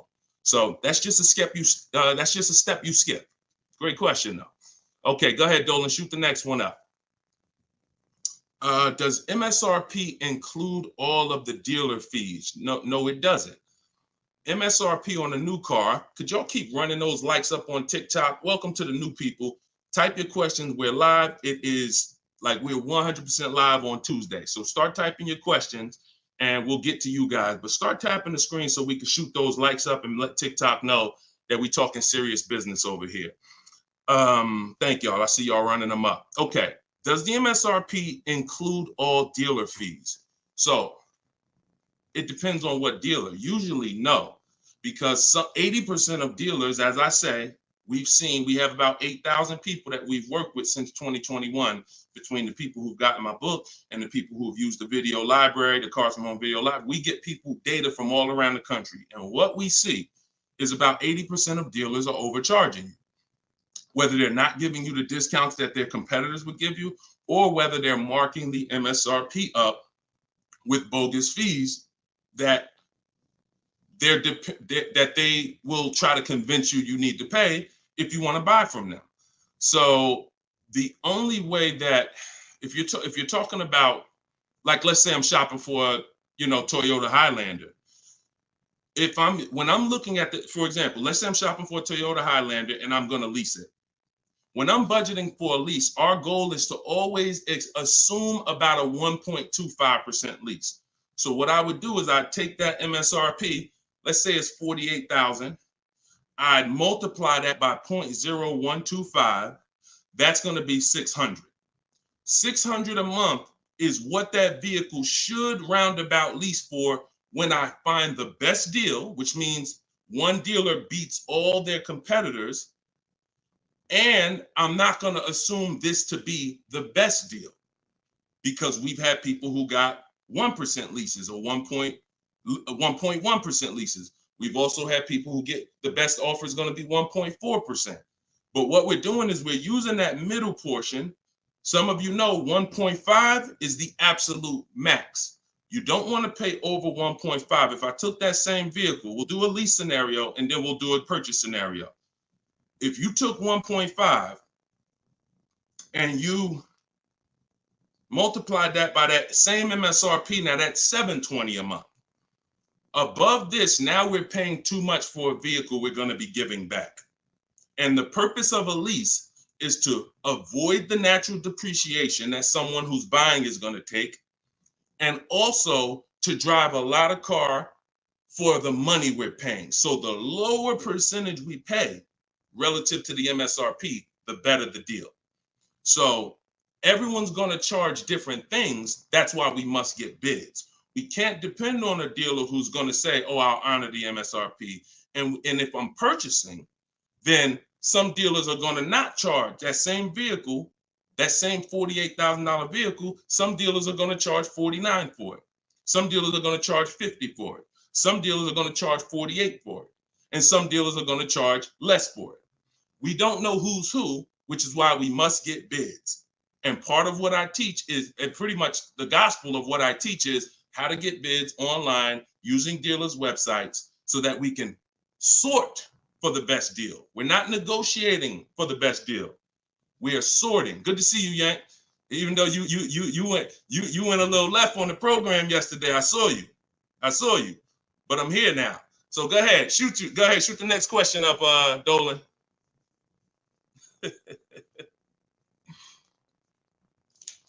Okay, this one's from YouTube. Brandon, I have good credit, but for some reason they always tell me I need a cosigner. How do I get around that? If you're purchasing, you want to control your financing first. So I wouldn't let the dealer tell. If you have good credit, what you should be doing is you should be purchasing your car, locking up your best deal, and then coming home. And this is for all of you. Who's going to be purchasing a car? Who's going to be purchasing? Now, if you're not keeping your car 8 years and you're new here, then you're going to find out that you should be leasing. But for the time period, I'm just going to base it off of what you know already. Who's going to be purchasing a car? Type me in the comments. Matter of fact, I need to see Instagram because I can't even see. I know, Dolan, you can see it, but I need to see Instagram as well. Hold on.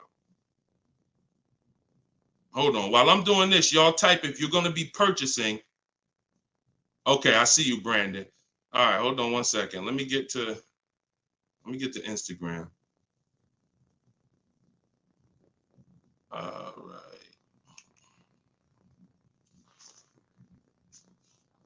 Hold on, give me 1 second. All right, I can see Instagram now. Hold on.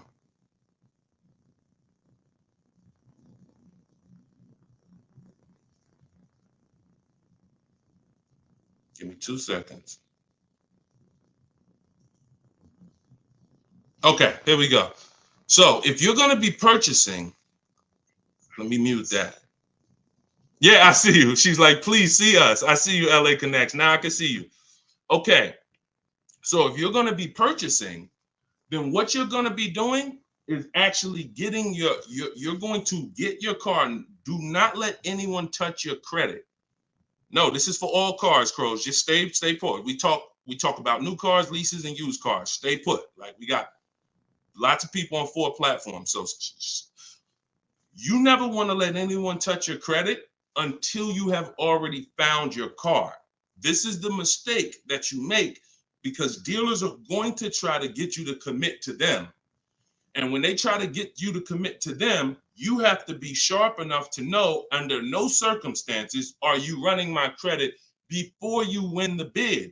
Now, if you're doing it my way, you're not even in the dealer.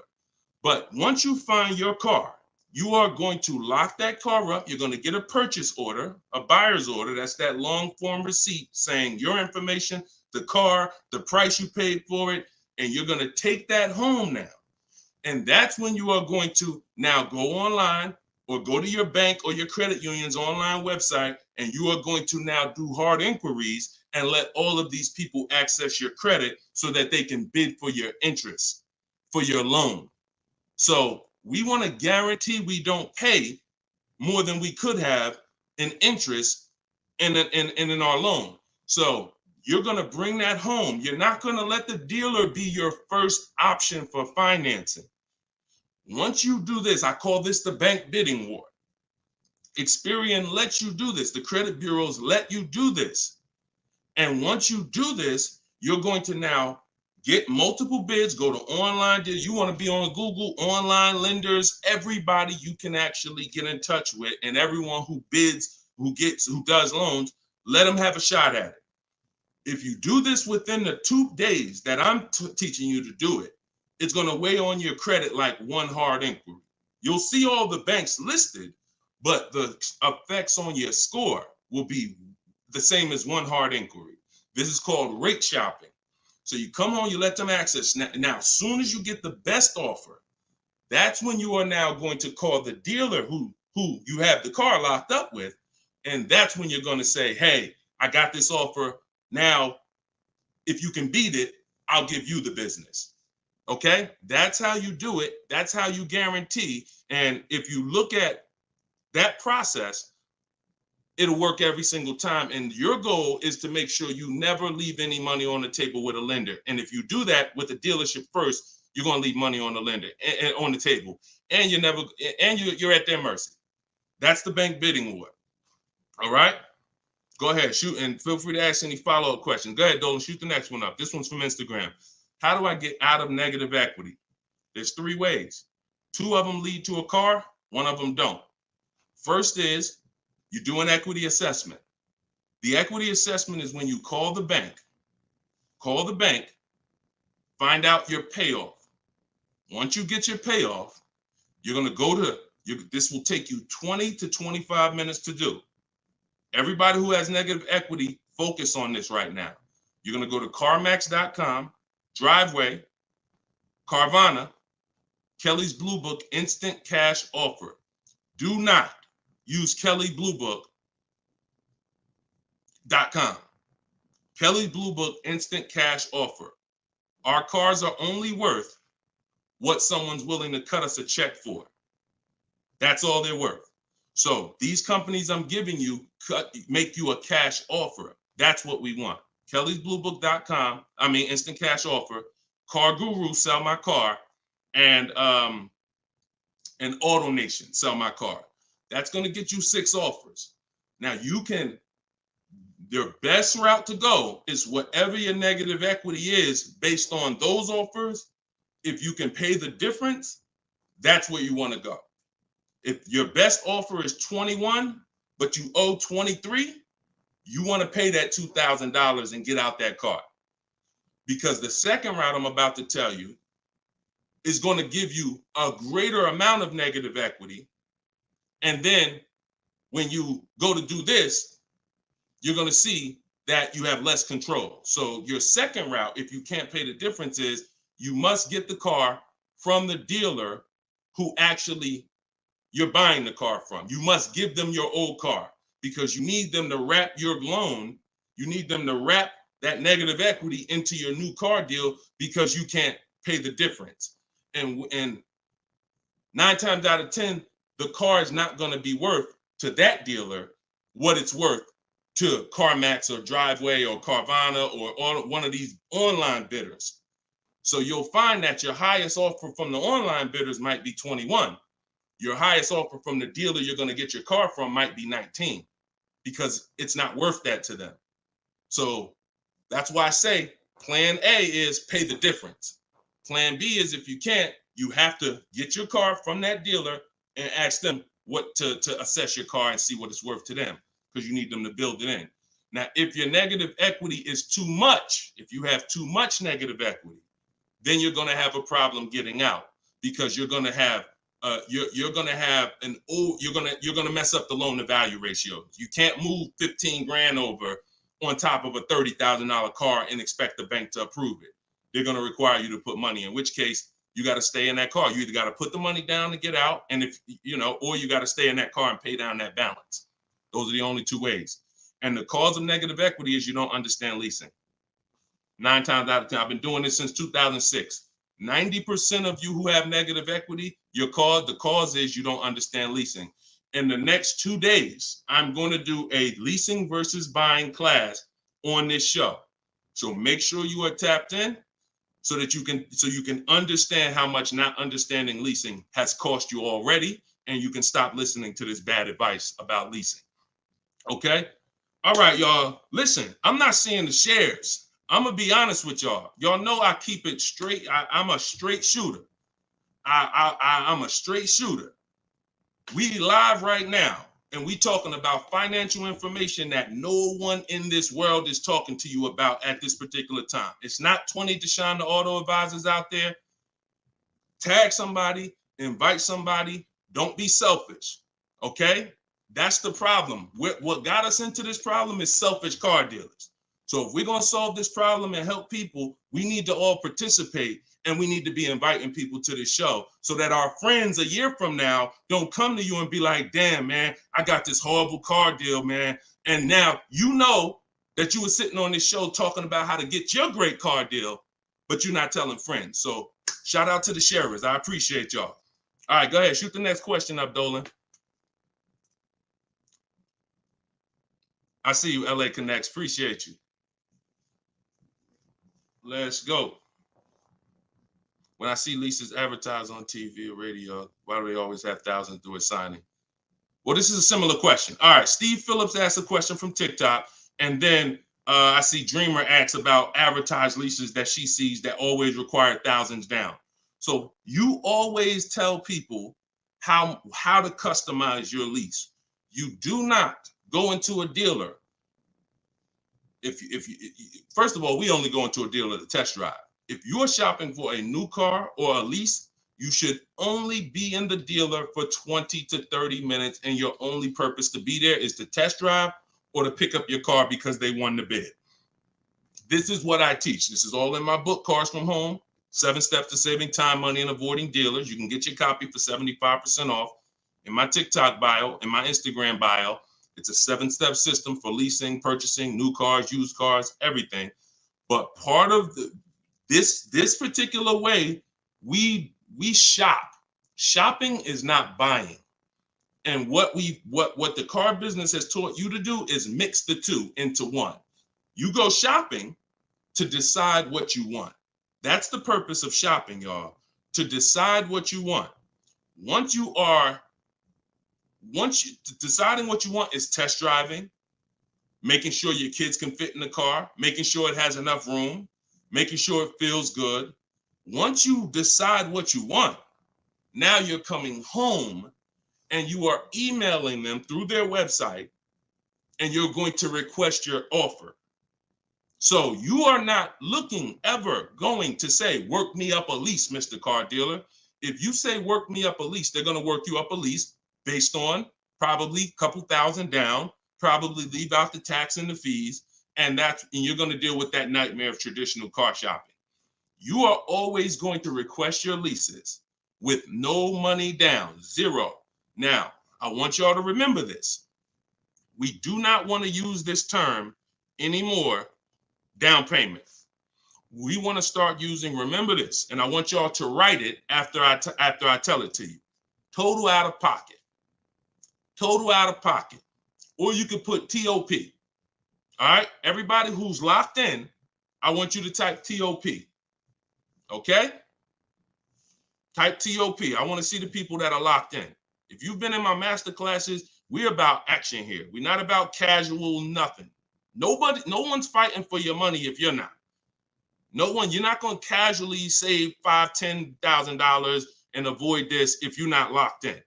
Okay, type TOP. I see you, Dreamer. I see you, Daryl. I see you, Brittany. All right, I see you, Jay Buggs. All right, I see you, Patrice. I see you, Instagram. All right, Instagram and TikTok locked in. I don't see Facebook and YouTube locked in. I'm just telling y'all. I'm gonna start calling some of you out because you're not gonna win if you're not locked in. This is big money, and there's a $1 billion industry that is depending on you staying stuck in the old way you buy cars. So TOP, I see you. That's the term. No longer do you say down payment when you're talking to dealers. I see you, LaDonna. Way to represent Facebook. You are gonna say total out of pocket.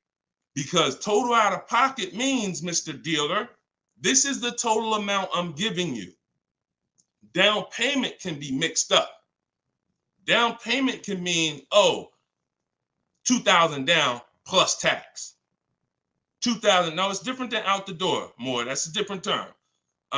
There is a place for out the door price.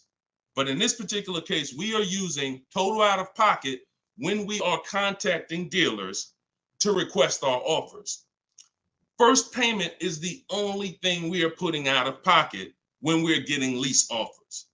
So we are getting, it does not mean we're not going to add additional money later, but it does mean for the offers that we're going to look at, I need my first month's payment out of pocket, and then you give me your offer. What that allows us to do is divide that monthly payment into the MSRP of the car and get that formula that I was talking about 10 minutes ago, that 1% formula, that 1.2%, that 1.5%. You can only work this with first month's payment out of pocket. So we dictate how we want the quotes. And if somebody says, hey, 2,000 down, you're still going to come back to them and say, hey, please resubmit the quote to me with only first month's payment total out of pocket. See, car dealers, we understand those terms. We know what total out of pocket means, but what we're depending on is that you don't understand what that means. The 80% of dealers are depending on the fact you don't understand what total out of pocket means, and they can just flip it up on you. So that's what we do. It's not about advertisements. Let me show y'all something before we move to the next question. Get the next question ready, Dolan. I'm going to show you a deal that somebody in the Cars from Home library made, somebody who uses my stuff. Don't shoot it up yet. Not yet, Dolan. Hold on. This is Charles. Charles got a Hyundai Palisade. $48,000 vehicle, $48,595. We always request our quotes with 12,000 miles per year, always. If you're going to do, Deshone, I do 18,000. Then you're going to adjust your mileage after you find your best deal. You're not going to do quotes for 18,000, always with 12. And then once we find our best deal, then we're adjusting. But Charles got $597 on a $48,000 vehicle. That's all he gave them, $597. So if he had depended on advertisements, he'd never get this deal. Hyundai Palisade like that, that's probably $597 with $3,000 out of pocket plus tax and fees. What am I trying to tell you by showing you this? Great deals are not advertised. Great deals are never going to be advertised. Great deals are made in the background. No one knows about them. Dealers don't even want to make them. They're sitting there saying, hey, listen, can you get them? They're talking to the salespeople. Hey, can you get them to come up a little more? Can you get them to pay another, $50 a month, $40 a month? Can you get anything out of them? No. All right, go make the deal. That is what a great deal is. Not something that you're going to see on commercials advertised to hundreds of thousands of people. So forget about commercials. Commercials are for people who don't mind overpaying.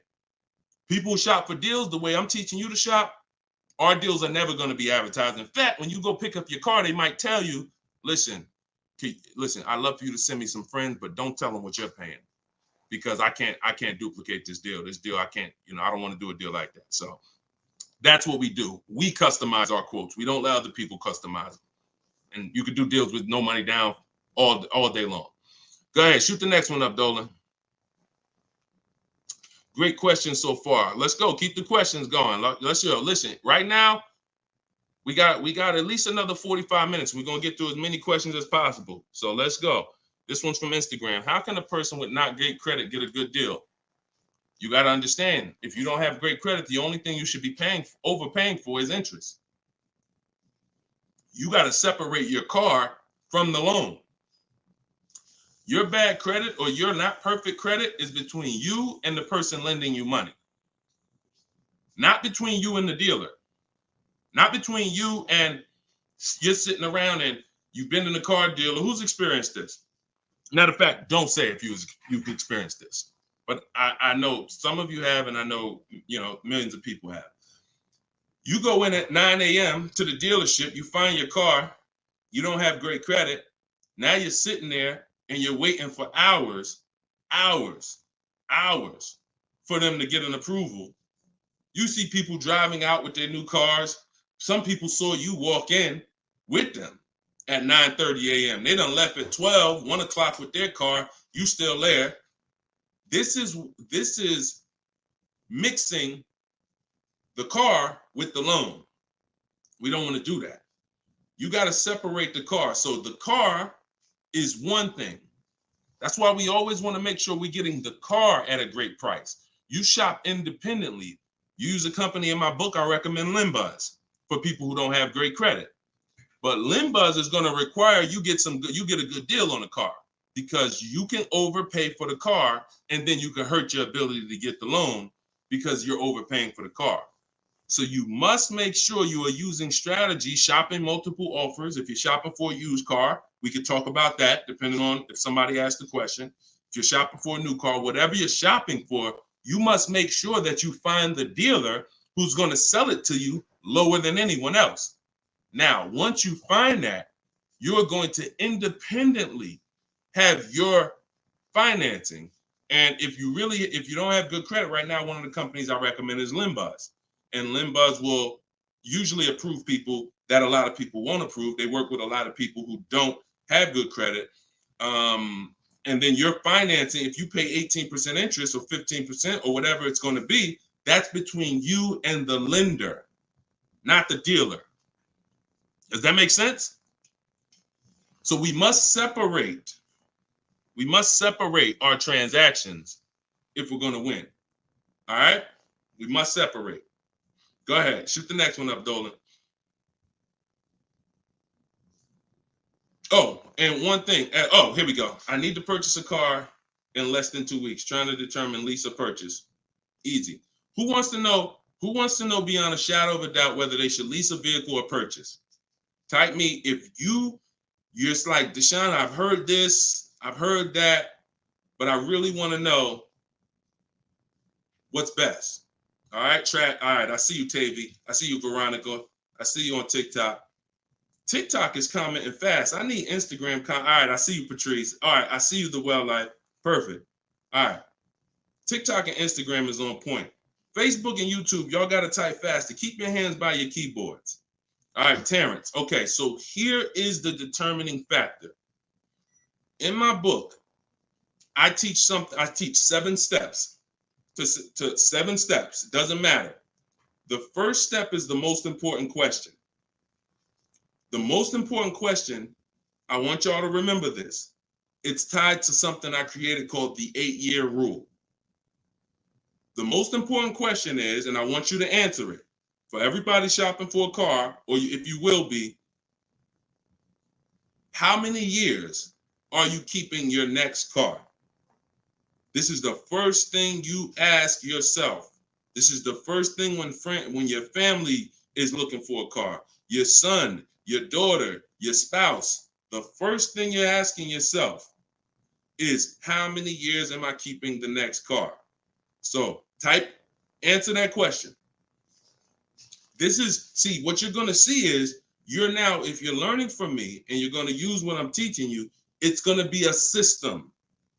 We're not winging it anymore. We're not randomly shopping and doing things based on, all right, I think I should do this now. I think I should do this now. My book, all of this is in my book, Cars from Home, 7 Steps to Saving Time, Money, and Avoiding Dealership. You can get yours for 75% off in my TikTok bio. It's normally $97, but for 30 minutes, you can get yours for 75% off. You go to my TikTok and Instagram bio. So I see you, Latasha, 5 to 6 years. Tavy, 5 to 6 years. All right, Crowsman, till the doors fall off. Okay, the well life, 6 or 7 years. Everybody answer that question. 8 to 10 years usually. I see you, Terrence. Brandon, Steph, 10 to 15 years. Okay, just bought the book. Hey, congratulations. Use it. Enjoy it and use it. Well life, you're gonna love it. And make sure you write me with your success stories. When you get your car, send me the deal. Congratulations. So 5 to 7 years. So now remember this, and don't try not to say something abstract. Like long as possible, that's too abstract. Like years. What's our goal? 8, 10, 15 till it doesn't drive anymore. Whatever. We want to get a clear picture. Here's why. This is going to be your first step from now on when you are car shopping. Asking yourself this question. We're still on the overall question, which is, should we lease or buy? That's the question we're on overall. Now I'm going to show y'all something that's going to help you understand why we asked this question first, and it's the depreciation scale. So I'm going to use this for you to understand. When you buy a car today, if I put a $30,000 car outside your house right now, if you didn't drive it, you don't drive it 1 mile, is that car worth $30,000 a year from now? You never touched it. You never touched it. Is that car worth $30,000 a year from now? Exactly, Dominic. No. Okay, Veronica. No. Okay, Crowsman. No. So we understand Wu-Tang Land. No. That's your first lesson on depreciation. That's something called the unseen expense. This is the expense most people are not trained to see. That's why they buy their cars and think, oh, I could just drive as much as I want, and it doesn't matter. I'm not paying for the miles. You are paying for the miles. Let's go deeper with this lesson. Now, if you don't drive it 1 mile, we all agree it was worth $30,000. A year later, it's probably worth $25,000. We didn't touch it. Now, if we drive it average miles 12,000, it's probably worth $22,000. You know, if we drive it high miles, it's probably worth $20,000. So you see that no matter whether you buy or lease, you pay for the mileage. You pay for your usage. In fact, you even pay if you don't use it. So now, I want to use something a little harder than that. When you understand that, you're going to see, Deshone, okay, if I'm losing that type of money in my car when I buy it, when do I ever get to a point where I'm winning? And the longer you keep a car, the more this starts to level out. So when you get to about 7 years, now you're no longer losing thousands of dollars every year. This is the purpose of the purchase, is to get to a point where your car is no longer losing value every year, and you can keep it, and it becomes something that is an asset because it's not taking money out of your house and you're not losing money. Now, the mistake is when you people who answered, if you're a person who said 5 years, 4 years, 3 years, 6 years, your mistake is buying a car and you trying to replace it while it's still on this type of drop. That's why you're never happy when you go trade your car. That's why you have negative equity, because the asset value is so low because it's dropping like a brick every single time for the first 5 years, every single year, first 5, 6 years. How do we avoid that long term? So every one of you that said, Deshone, 8 years, 10 years, you should be purchasing. Deshone, what if I'm not keeping it that long? You should be shopping for leases. because you cannot compare. Look at Danielle. Look at Danielle. Danielle's lease deal, she got $44,000 Audi A3. She's paying $550 a month. No money down. That same car, if she bought it, would be $900 a month. Every $5,000, some of you know, is about $100 a month on a 5-year loan. Depends on what the interest rate is. So that same car that she's driving for $550 would be about $900 a month to buy. So we have to understand, the leasing versus buying question is so easy once you just follow these parameters. You are avoiding depreciation when you get great lease deals, or you're avoiding depreciation when you buy and keep 8+ years. Anytime in between that and any other strategy, you are not avoiding depreciation. The unseen expense is what's taking the most money from your household, is the unseen expense. Everybody clear on that so far? If you're clear on that, type clear. If you're clear on that, type clear. I call this the 8-year rule. You will not, if you stick to this, you will win every time. And if you break this rule, you're going to lose every time. See, I can't help you get a great deal if you bought when you should have leased. Think about Danielle's deal that I just told y'all about. $550 a month on an Audi A3. Even the person who bought and they were paying $900 a month, even if they saved another $5,000, got a ridiculous deal off the car, which we could get. We help you get the best deal. That's no problem. But if you bought it, you're still $8-something a month. So if your deal is on the wrong foundation, there's no way to get a great deal. So buying versus leasing, the most important question, the 8-year rule, is your first step always. Okay, and I see a lot of people typing clear. So good. Okay, shoot the next question up, Dolan.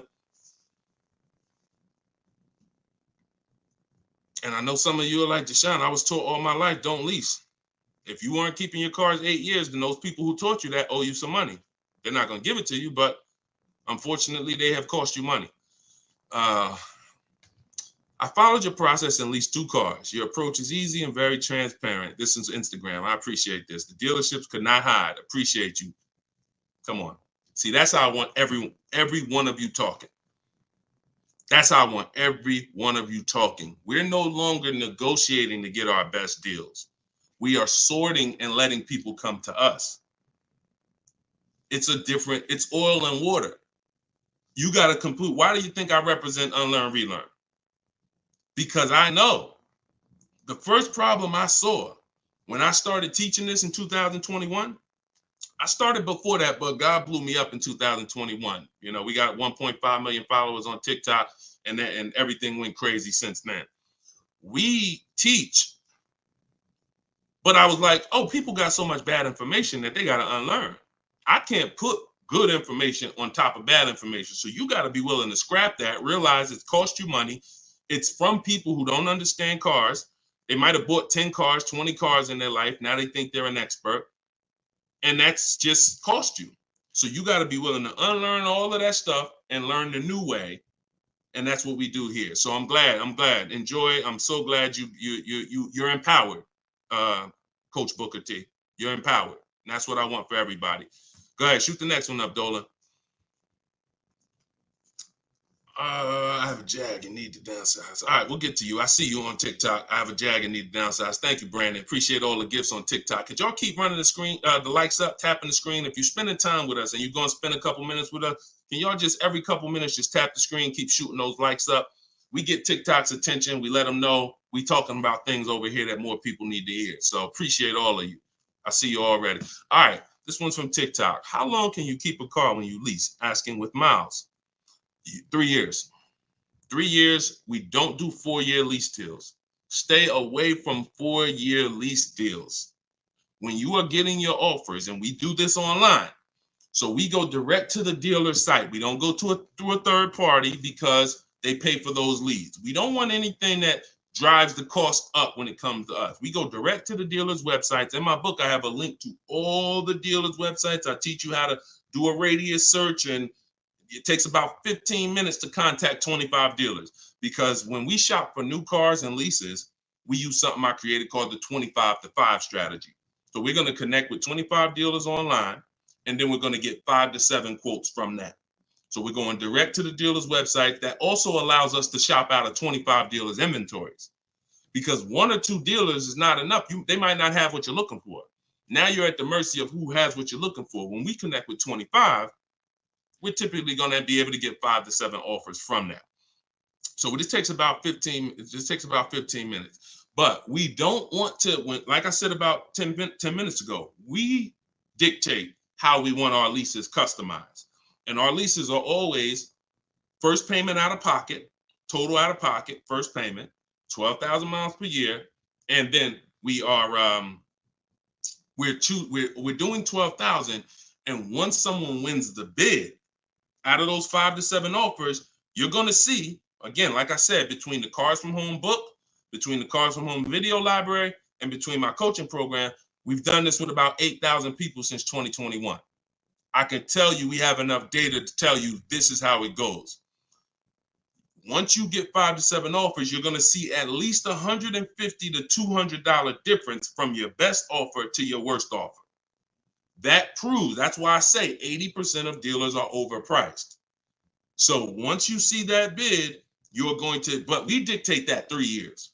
We don't let people present leases to us. We tell them, this is how I want the lease. And if anyone suggests a 4-year lease, even a 3.5-year lease is too long, because you're eliminating the benefits of leasing, which is switching cars every 3 years. I want the latest and greatest. I want to pay the pennies on the dollar compared to someone purchasing, and I want to be able to switch cars, and most of the time be under warranty, depending on what brand you're shopping for. If you're shopping Chevy, if you're shopping Ford, if you're shopping most brands with a 3-year bumper-to-bumper warranty, once you go 3.5, once you go 4, you're out of warranty. So I don't even like going 3.5.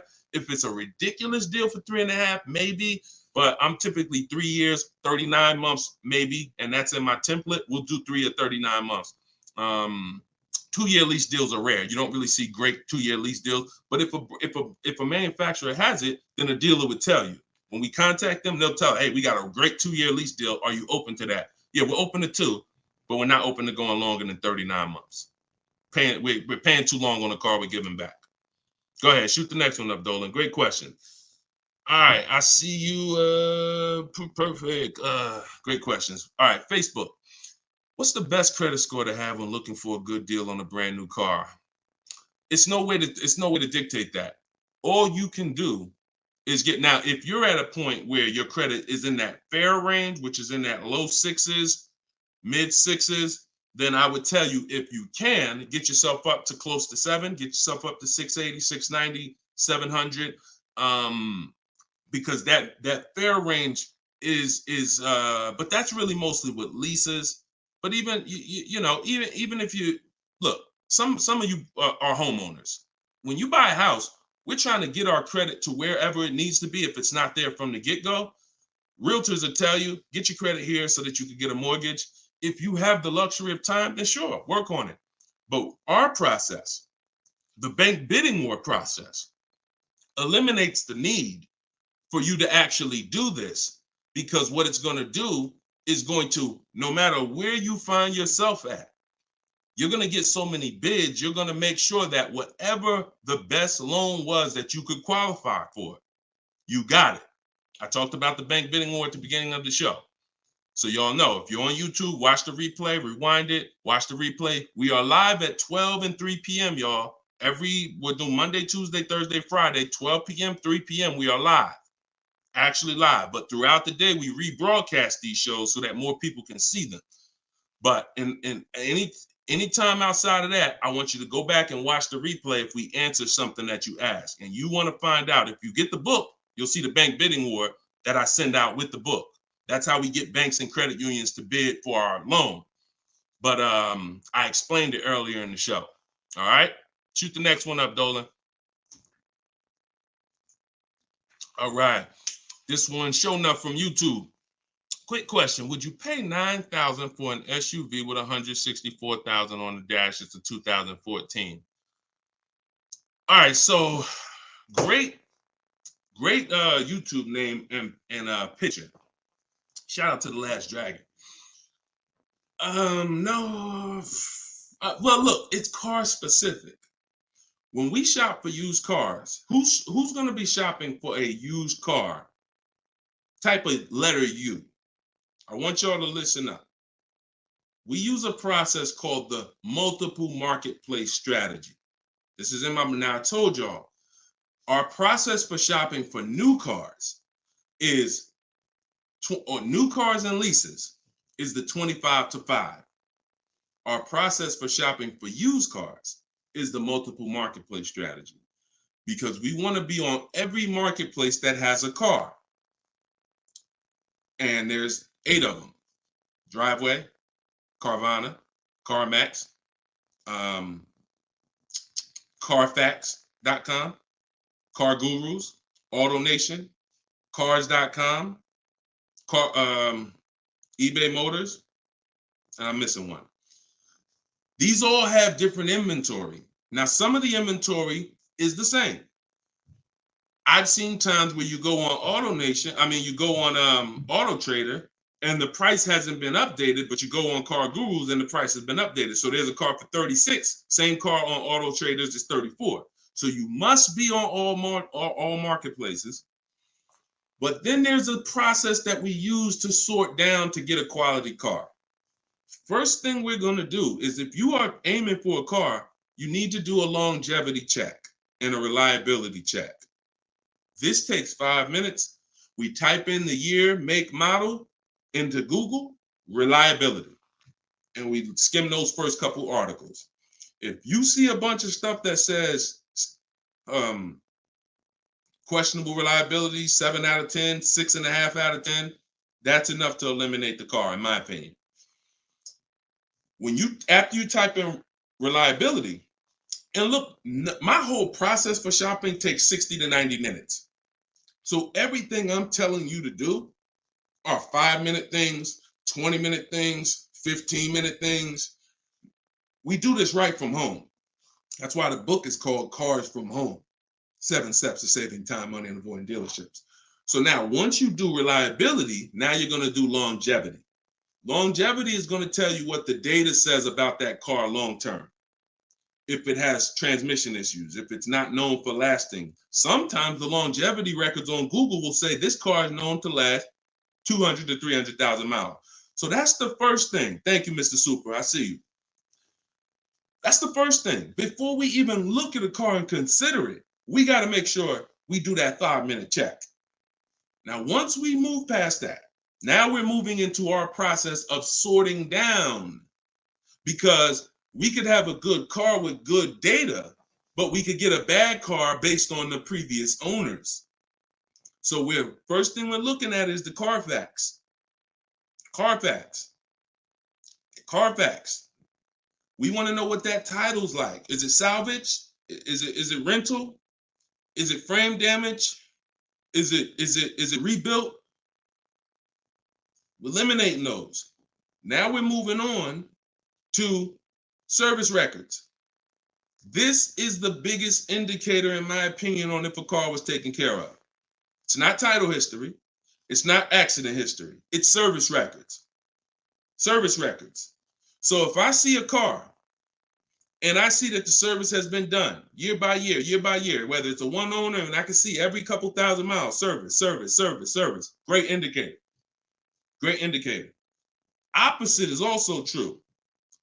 Hold on, Darryl, it's in my TikTok bio. You won't leave the broadcast. He said, how do I get the book? Go to my TikTok bio, click that link. You'll see a link for 75% off for 30 minutes. Grab your copy. It'll be in your inbox in a couple minutes. Okay? And everybody who's on here, you can get your copy for 75% off my new digital book. And I do updates. So anything changes in the market, I update it so that it stays fresh, it stays relevant. So once we move past service records, now we're moving to accident history. Now, all accidents aren't created equal. If you see an accident and it says airbags deployed, that's a deal breaker for me. If you see an accident and it says vehicle towed, that's a deal breaker for me. If you see an accident and it says vehicle drivable, minor accident, that's not a deal breaker for me. Depending on, I'll put it in my top 5. Doesn't mean it's going to be the one that wins, but I will put it in my top 5, top 7. So these are the things that you're looking for when you actually are shopping, trying to make sure the car is good. It's not just the year, it's not just the price. Forget about that. That comes later. It's not the mileage. Those things come first to dictate, is this a good car? Car could have 60,000 miles on it. If it has bad title history, bad accident history, no service records, it's a trouble car. So that's the system. As I said, everything I want you to do from now on is shop with a system. So you are not winging it anymore. You follow those systems. Again, there's no guarantees. But if you have a strategy and you're like, okay, I'm taking the steps to do my best to make sure that whatever I put my money in, I've done the due diligence, 9 times out of 10, you're going to win versus just winging it. Okay, great question. Great question.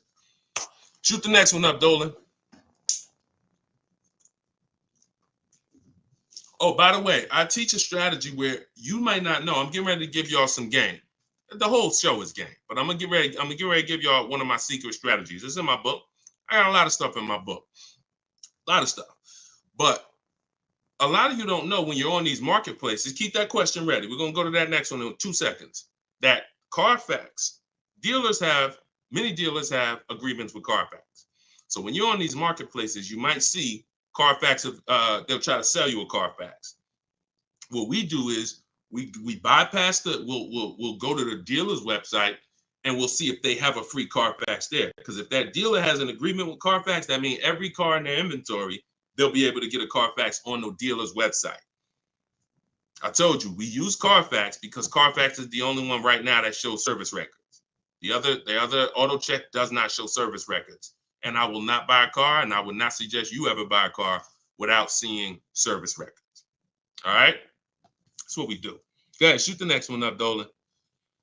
What does residual amount mean? Well, that's the amount that okay, so let's say when you lease, there's a percentage you pay for, and there's a back-end percentage. The back-end percentage is what they want the car back for, and they're going to sell it and, make money. Now, we'll see if we can sell it. We always see if we can sell a lease, if we can make money. We do an equity assessment at the end, but the residual amount, let's just say the car is broken into 2 halves. 40% is what you're going to pay for, and you're going to pay interest on that 40%.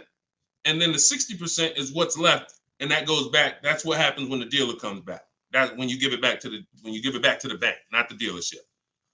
That doesn't matter to us. We do not shop based on residual values, money factors. We do not shop based on that. We get bids because we can't control that. I've had people in the years come in, Wall Street finance guys come in with their finance calculators, asking me the money factor. And when I give them the money factor, we're converting it to an interest rate multiplied by 2,400. And they're like, okay, they're doing all this math and it's not going to help them because all they're doing is one-to-one negotiating. You don't get your best deal doing one-to-one negotiating. You get your best deal by making multiple dealers submit offers and bids. So you can know the residual all you want. You don't know the rebates. What if there's no rebates? You don't know that.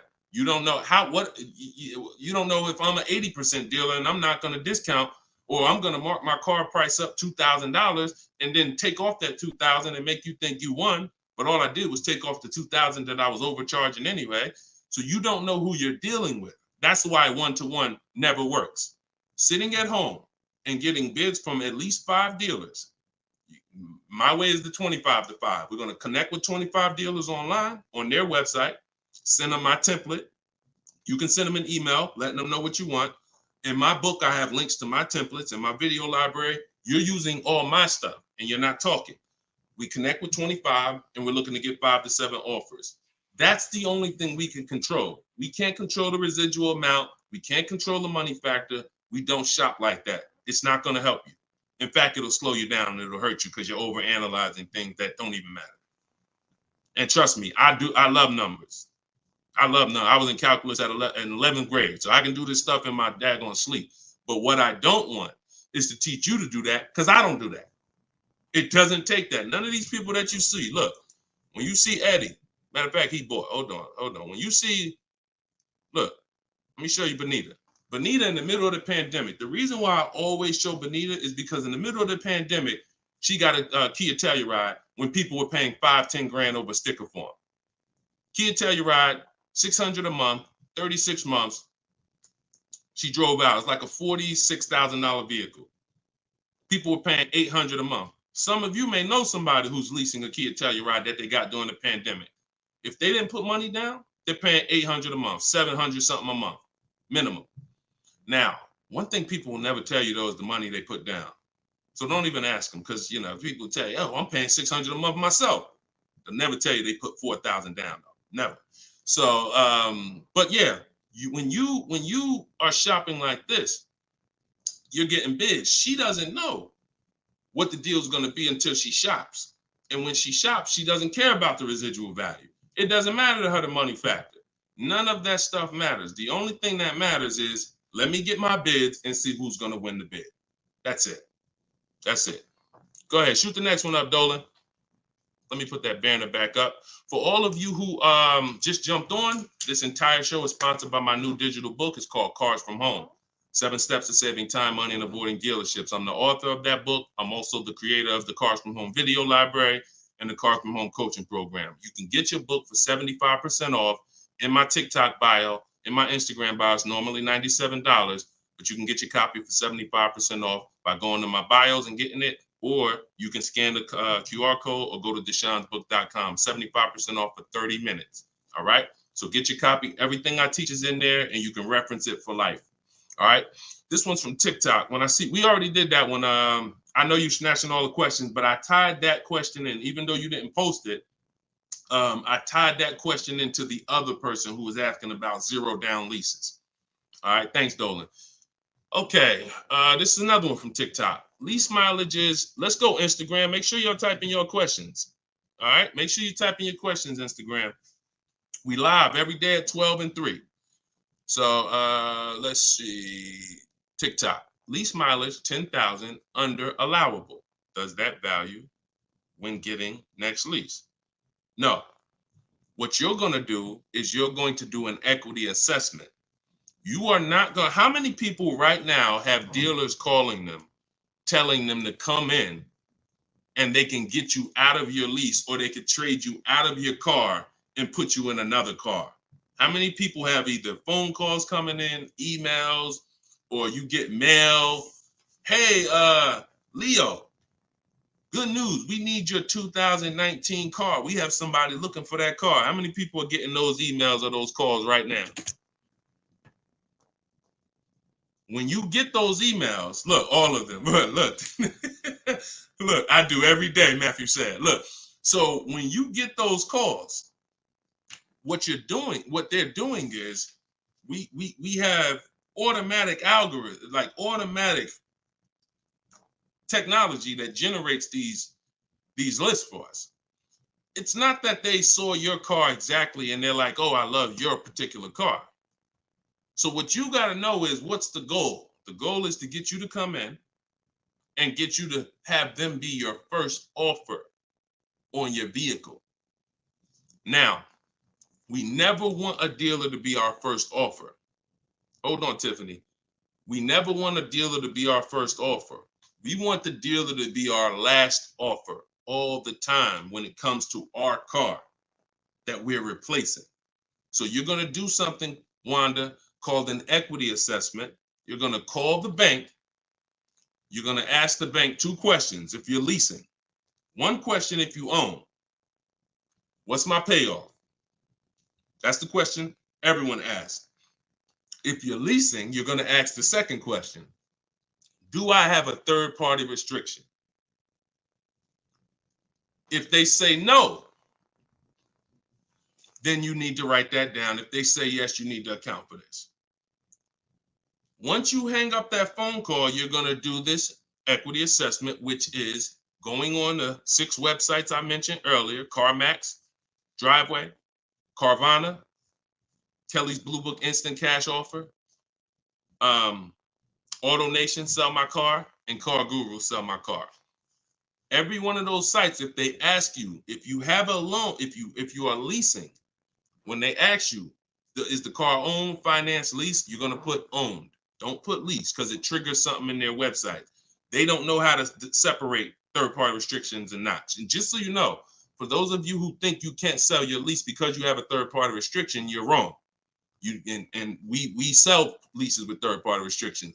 A third-party restriction doesn't mean you can't sell your lease. It means you can only sell your lease to a dealership that sells the same brand. So if I have a Nissan lease, I can only sell my lease directly to a Nissan dealer. And I'm selling and getting what? What's the best? What do we do? Bids. I'm not, every Nissan deal is not the same. So for those of you who had third-party restrictions, I saw a lot of people, I had to buy my car and resell. We don't do that. If you have equity, $3,000, $4,000, $5,000 in equity in your lease, you are now going to sell that car to a local dealership, and we're going to get bids. I have a script in my book for talking to used car managers and getting bids from local used car managers. Now, if you don't have a third-party restriction, it's even easier. You're going to get those bids, those 6 bids, and you're going to sell to one of those. If you have a finance, it's even easier. Finance and no third-party restriction is pretty much the same. You're going to sell to the highest bidder of the online dealers.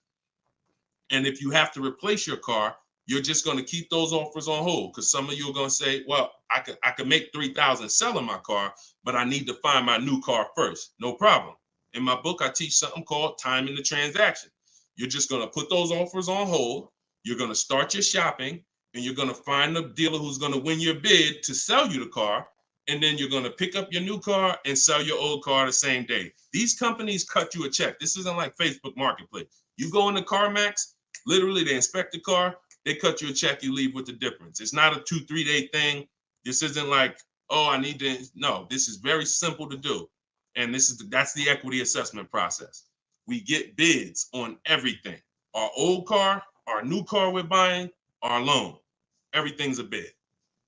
All right, everybody clear on that? If you're getting value out of the show so far, I want you to type $signs.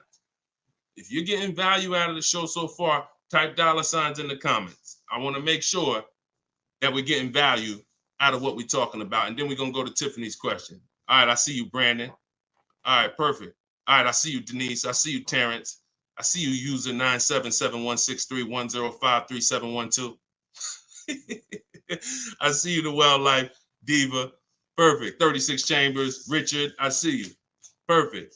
All right. Wonderful. All right. Shoot. Can you pull Tiffany's question up? I purchased the book and reviewed the email. How it hasn't downloaded since I did something wrong.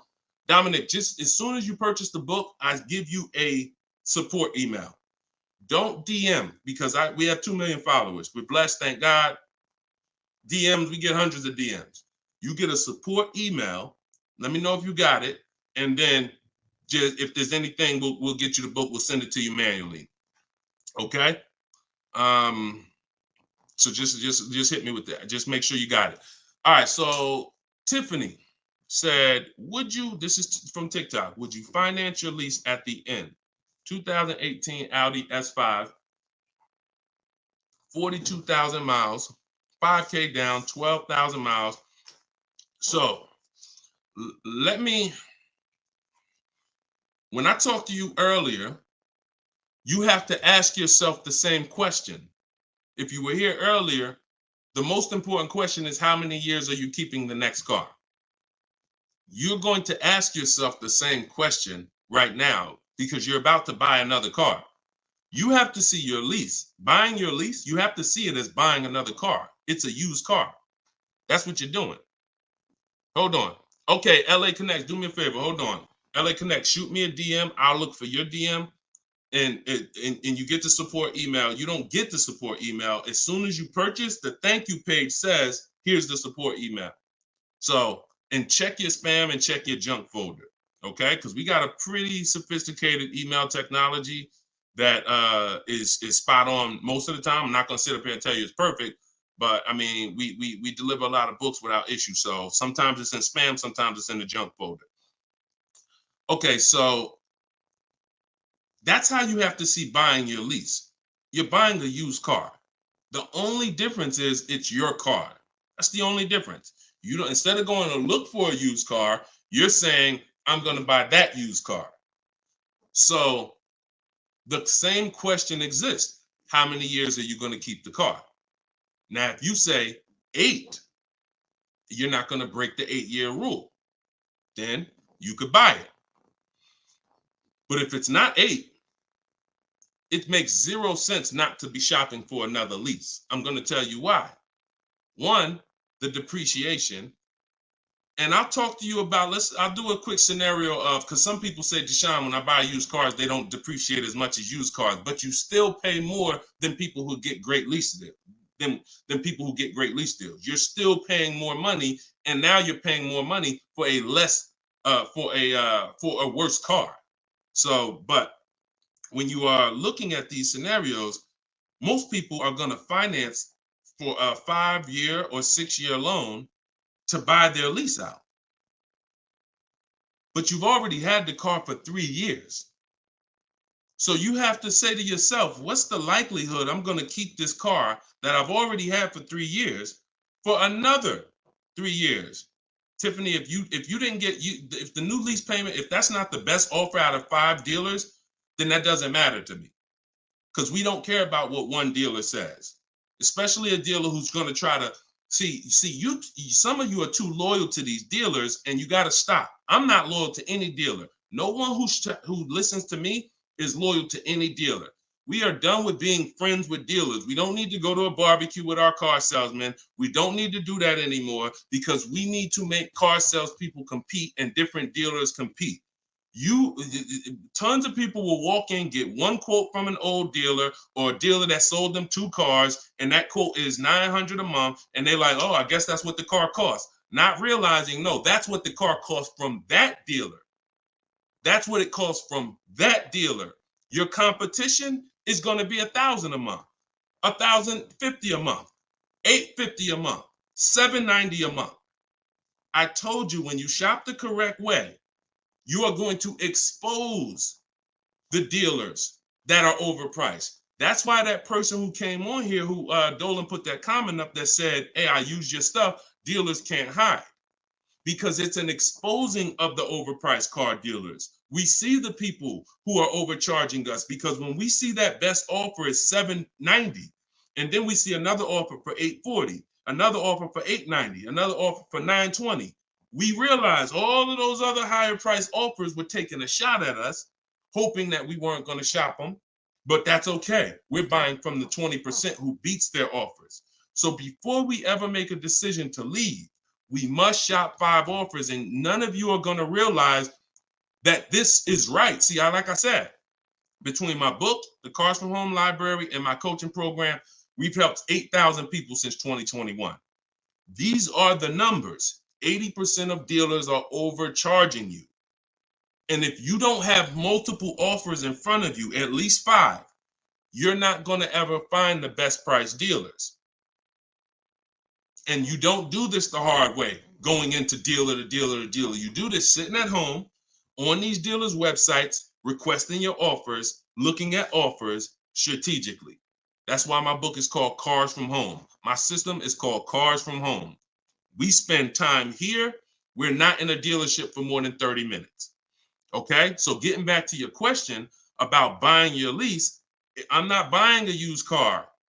I'm not switching my strategy. The philosophy of going from a lease to a purchase is a total strategy shift. That means I'm going from a short-term person who doesn't like maintenance, who doesn't want to put more long-term, who doesn't want to keep a car long-term. I want to be under warranty most of the time. I want to drive cars for pennies on the dollar, compared to people who buy. Now I'm switching that to become a long-term person, because there's a different set of values when you're buying cars for 8 to 10 years to 12 years. That means I'm going to pay off my car. I'm going to get to the point where it's not depreciating a lot anymore. I don't care about having the latest and greatest. Once my car is paid off, I just got a car that's 7, 8 years, 9 years old, but I'm going to keep it in my family for a long time, and I'm going to win that way. I'm going to win by having that car 10 years. The longer I keep it, the less I paid for it. If I keep a car 15 years, the less I paid for it. I keep it 12 years, the less I paid for it. So it's 2 sides of the spectrum. That's why when you buy your lease, you're going from one mindset to an entirely different mindset of buying a used car. So the best thing to do is just learn how to shop the way I'm teaching you to shop, so that you can get great lease deals. They are out here. I showed you Bonita. Bonita got a great lease deal middle of the pandemic. Middle of the pandemic, when there was blood in the street, people coming out of car dealerships with axes in their head. That's how much they overpaid. That's how much they overcharged. My God, 10,000 over sticker, 8,000 over sticker. Bonita's taking deals down. We've been doing this, but the only way you're going to get great deals is to stop shopping the way they want you to shop and start shopping the way you should shop, which is being in control, making people bid for your business. And you're going to get entirely different results. You're going to realize, dang, these dealers have been overcharging me. That's perfect. That's perfect. All right, go ahead, Dolan. Shoot the next one up. We got a couple more minutes. Try to get through as many as possible. All right, this one's from Instagram. I'm reaching out to dealers. Point. I'm ready to compare price. I don't know what to say. You don't talk. If you're doing it my way, you should be on their email. Now, if you're doing it the manual way, which I'm not even going to teach anymore. I used to say on some of the older broadcasts, I would say call, talk to a sales manager. But I want to do it by email. We go to a dealer's website, we use the contact tab, we tell them what we want, and then we're having conversations from there. Now we do that. We do that with 25 dealers. We always get a separate email. These are the little things that we must do to make our in my book, in everything I teach. It's for a reason. We get a separate email. We get a Google Voice phone number because we're not talking to people. If we're talking to anybody, we're talking to sales managers. We are not talking to salespeople unless we're setting up a test drive. And even that, there's a way we do it. We want to talk to the most experienced salesperson. We want to talk to the person who has a great history, who everybody loves. We want to talk to the person because the wrong salesperson won't even have the car ready for you when you get there to test drive. New salesperson just started. He over there, thinking about how he'll just, so we got to even act for the right salesperson to set up a test drive. But we're not talking. See, when you're not talking, you can stay out of emotion. Even the first time you use my stuff and you start using my scripts and my templates, you're still going to be a little emotional, unless you're just, some of you have a very like stoic personality. Some of you have a very, whether it's military or whether it's just your natural personality, you don't get emotionally involved. This is what you need to be. And some of you who are emotional, you're going to see there's no reason for me to be emotional anymore using this. I'm at home, I'm in control, I'm making people bid, and I'm not talking to people where they can get me emotional and I can say something that's going to hurt me or cost me money. So we are doing all of this online through their website, letting them know what we want, requesting our offers. And like I said, we do something called the 25-to-5 strategy, where we're connecting with 25 dealers online to get 5 quotes. That's how we shop for new cars and leases, not used cars, new cars and leases. So you shouldn't be talking saying, I don't know what to say. You are reaching out to them. First thing we're going to do is let them know what we want. After we confirm the dealer has what we want, then we're going to request our quote and our offer. So that is what, and if you are shopping for a purchase, then we're requesting an all-in quote. We're requesting an total, all fees, everything included. And if we're shopping for a lease, I talked about earlier how we get our lease quotes and how the format that we have when we're shopping for our lease quote.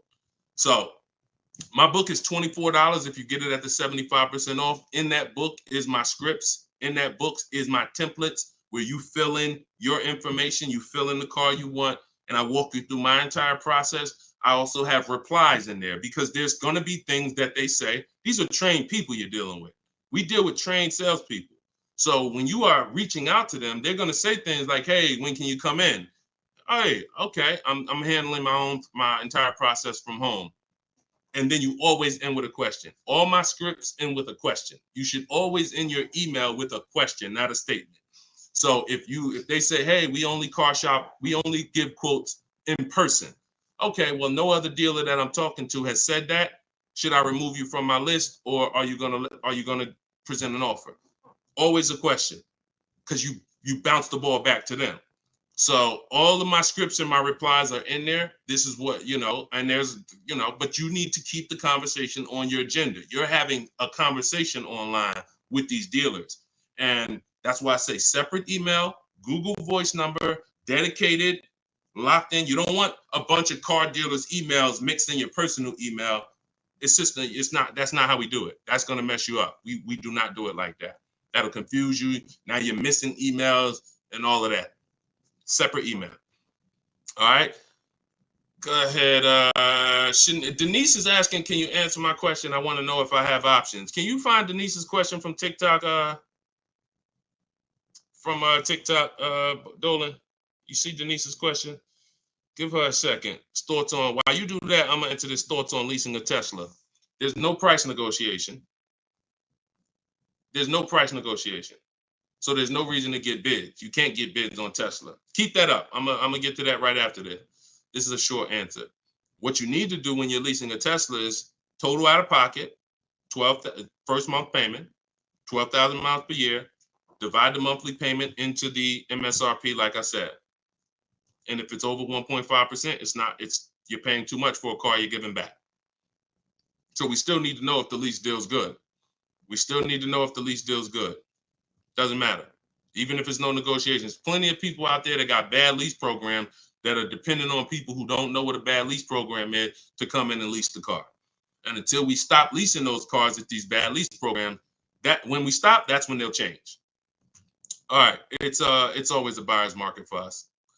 Go ahead. All right. So this one's from Denise. I have a Jag and need to downsize. I'm retired and upside down 14,000.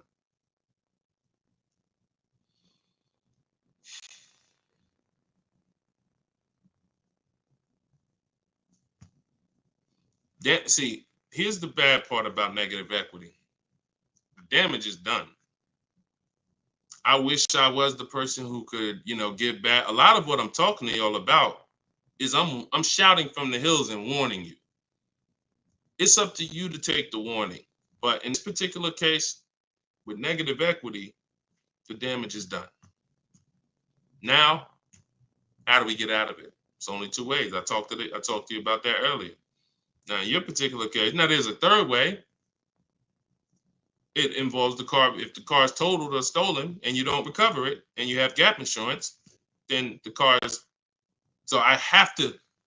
I can't say there's not another way, but we can't plan on that. That's insurance fraud. So in the case of what's legal and ethical, you can only sell a car or trade into or replace it with another car. And in the case of negative equity, if you can't sell the car, pay the difference, go to YouTube. After this, I spent probably 8 to 10 minutes talking about how to get out of negative equity. There's 3 ways. 2 of them lead to a new car, 1 of them doesn't. If you can't use one of the 2 ways, which is paying the difference between what you owe and the highest bidder, then you have to transfer that to another car, in which case you have $14,000. What's your car payment?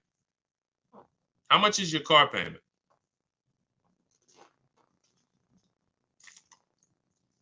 And if you need to downsize because you want a smaller car, okay, $769. If you need to downsize because what's the reason that you need to downsize? Is you need a lower payment, or you just need a smaller car? Lower payment or smaller car?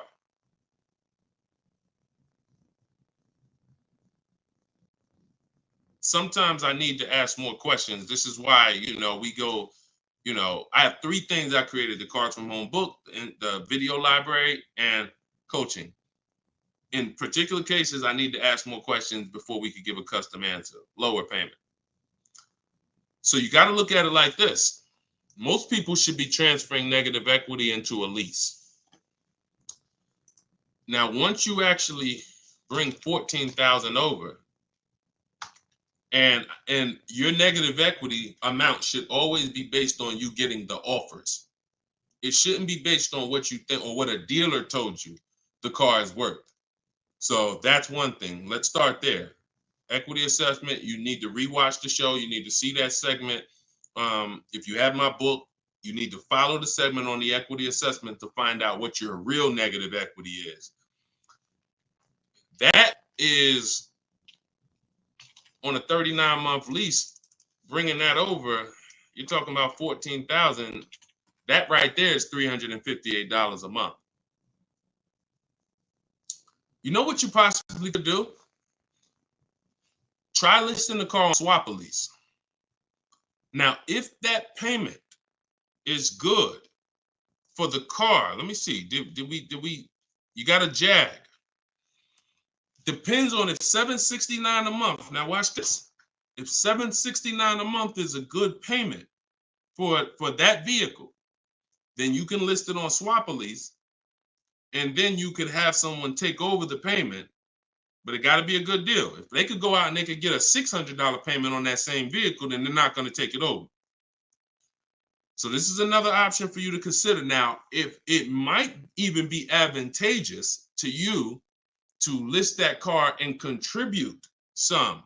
You might say, all right, I'll pay $100 and all right, my payment's $769, I'll pay $100 and somebody take it over for $669. Whatever you need to list it for to get out of it, to have someone take it over, may be advantageous to do until the lease ends. And then you go and get yourself a very inexpensive car that you can qualify for, because if you have someone take over the lease till the end, you could probably go get yourself something, lower payment, but that car coming into the deal, you're going nowhere, because $14,000, unless you got cash. If you got some cash, then yes, cash can solve all things. Get the offers, follow the equity assessment. You might pay the difference or transfer it over. You can't transfer it over because, like I just said, your negative equity alone is $350 a month. And that's without the interest that's going to be. It's probably going to be about $380 a month. So what's the note? Yeah, so that's what you should consider. List the vehicle on Swap a Lease and see if somebody's willing to take it over. And if nobody's, okay, no problem. That's what you do. That's what you don't have that kind of money to contribute. $14K is a lot to be able to contribute. So so what you should do is do that. If you could get somebody, if no one takes it over for $769, then offer to contribute some money towards the deal every month. Now, if you, no matter what, and then what you're gonna do is you're gonna go and probably, you're going to ask yourself the most important question for your replacement car. If you're not keeping 8 years, you should be looking to lease the next car and get yourself an inexpensive lease. If you are keeping it more than 8 years, then you can buy. But you're just going to use the same process. But you got to get rid of that car first. And I think with your scenario, that might be the best way to do it. All right. Good question, though. It's good question. Keep us posted. And, that's what we do. Look, we are live at 12 and 3 o'clock p.m. Eastern time, Monday, Tuesday, Thursday, Friday, which means we'll be back in a few for the next segment today. You can come back. We had a lot of questions. We're not always able to get to them, but you can tell your friend. I haven't really announced it because I didn't know when I was going to be live, but now we'll get to the point where we can let you know 12 p.m. Eastern time, 3 p.m. Eastern time. We're live, but we rebroadcast these shows all throughout the day, because people do get a lot of value out of the rebroadcast. But if you want to meet us live, Monday, Tuesday, Thursday, Friday, 12 p.m. and 3 p.m. Eastern time, bring your questions. And if you didn't know, my book, Cars from Home, 7 Steps to Saving Time, Money, and Avoiding Dealerships, is 75% off for 30 minutes, part of our welcome offer. So you can get yours in my TikTok bio or in my Instagram bio, or go to deshonebook.com in the comment section on YouTube or in the comment section on Facebook. Or if you're watching us on TV, you can scan that QR code. But that's what we do here, y'all. We peel back the onion. We make sure you know how to shop strategically. And I want you writing me with deals. I don't want you writing me, showing me your car. Everyone's doing that. Hey, got the new G-Wagon. Got the new BMW. Oh, your boy upgraded. Never talk about what we paid for it, though. I want you writing me saying, Deshone, look at the deal I got. This was the best offer. I made dealer's bid. This was the best used car within 100 miles. I'm driving an hour to go pick it up. When you're driving 45 minutes, an hour to go get your deal, that's when you really know you won. It's not always going to be that way. Sometimes local dealers will win the bid, but sometimes you're driving 45 minutes and you're driving 45 minutes because he's saving you $3,000. So that's what Cars from Home is about. That's what my book is about. You can get your copy instantly, 75% off for 30 minutes. And I'll see y'all on the next show. God bless.